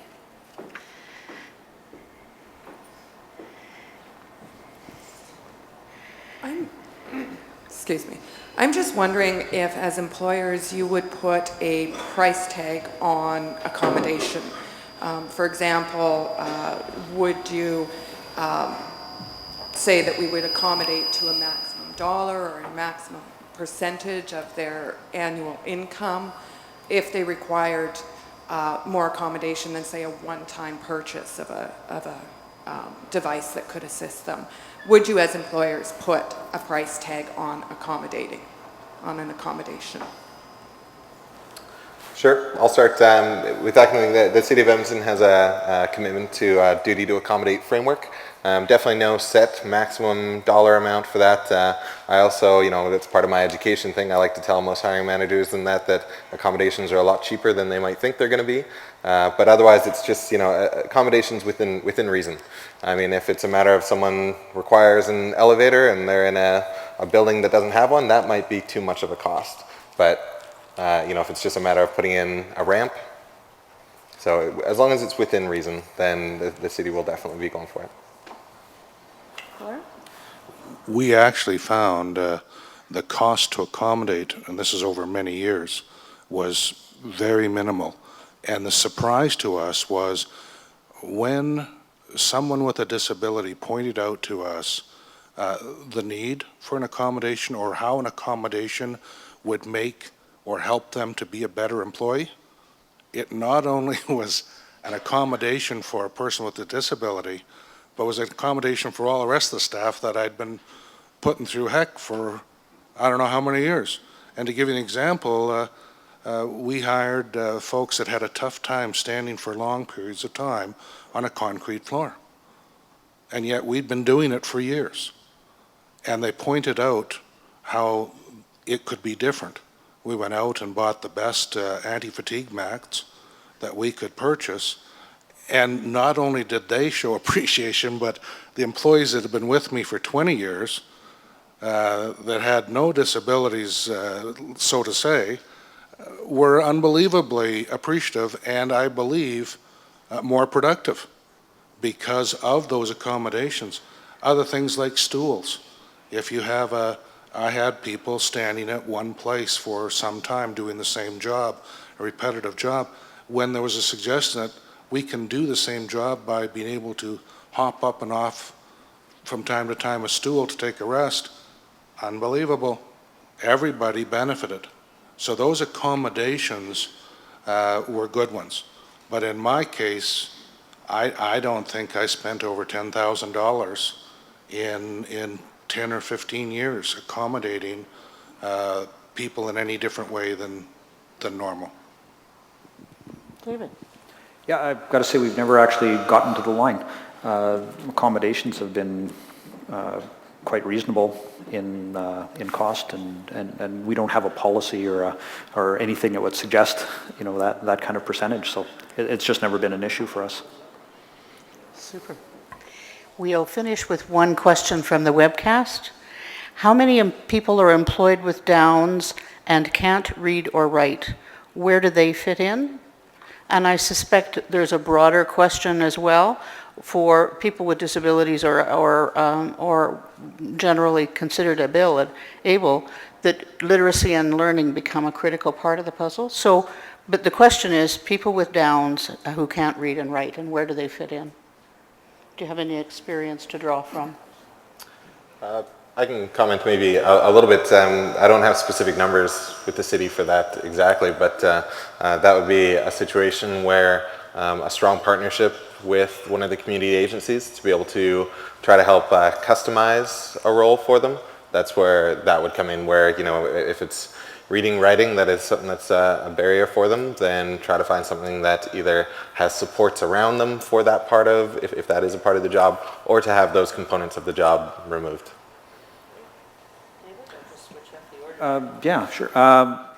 Actually, within my group, we don't currently have anybody with Down syndrome, and I'm not aware of anybody actually within our office at the moment.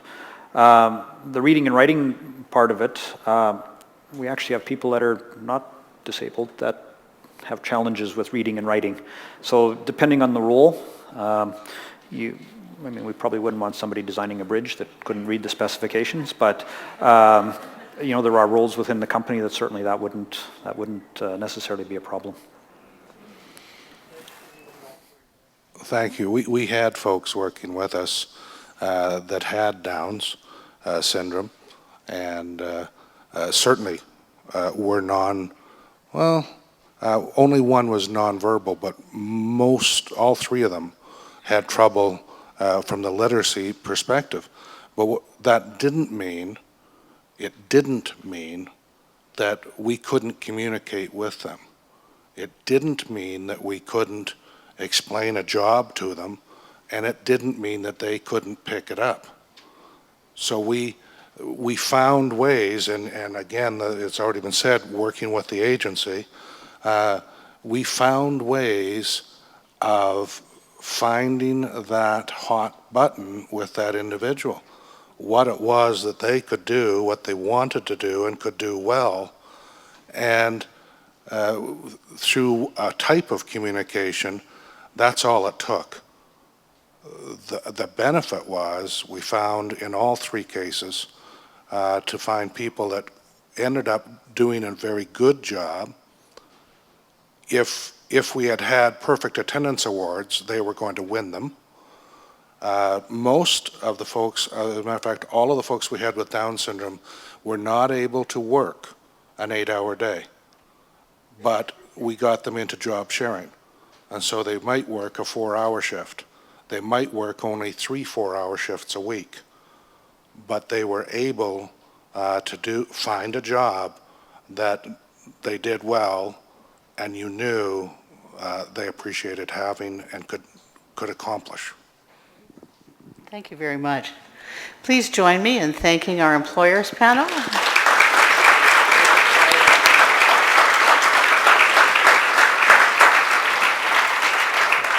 Now, I'll give them their gifts in just a second, but I wanted to ask you please to make sure to put in any ideas or ahas that you've had over the morning and suggestions for us to take forward, or additional questions that you'd like us to take in and find answers to, and find a way to post them on the website. One thing that we've discovered is that the Wi-Fi bandwidth isn't broad enough to cover both the trade show and the general participants. And so in the room, unfortunately, we won't be able to take your information and ideas from the email or the Twitter option that we gave you earlier. I apologize for that. And so maybe just use the colored paper that's on your table for now. So we'll break for lunch. Lunch is at the back. Make sure you visit the trade show, and we'll see you back here at 1 o'clock, and I'll ring my bell at 5:02.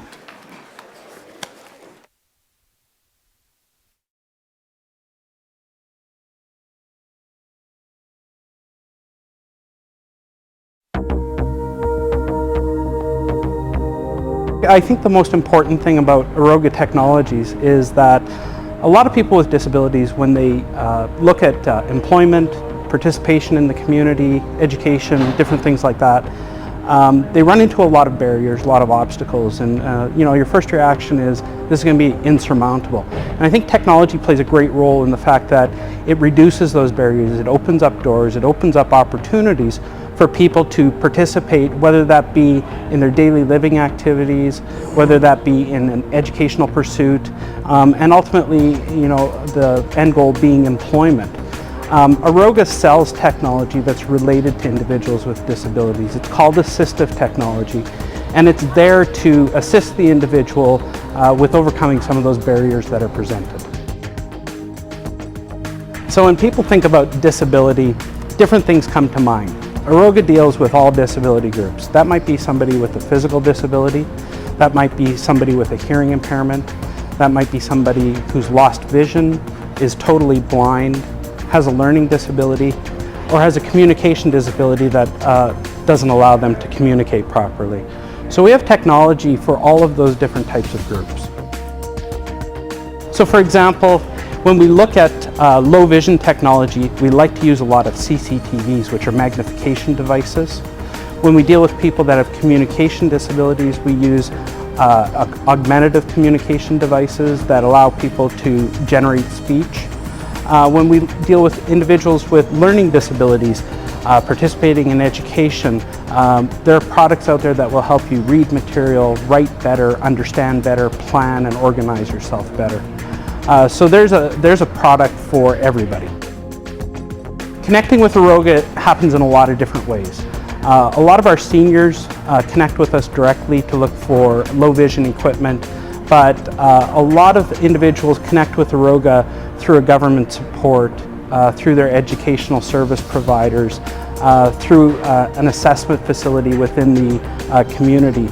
So coming into contact with Aroga can come in a lot of different ways.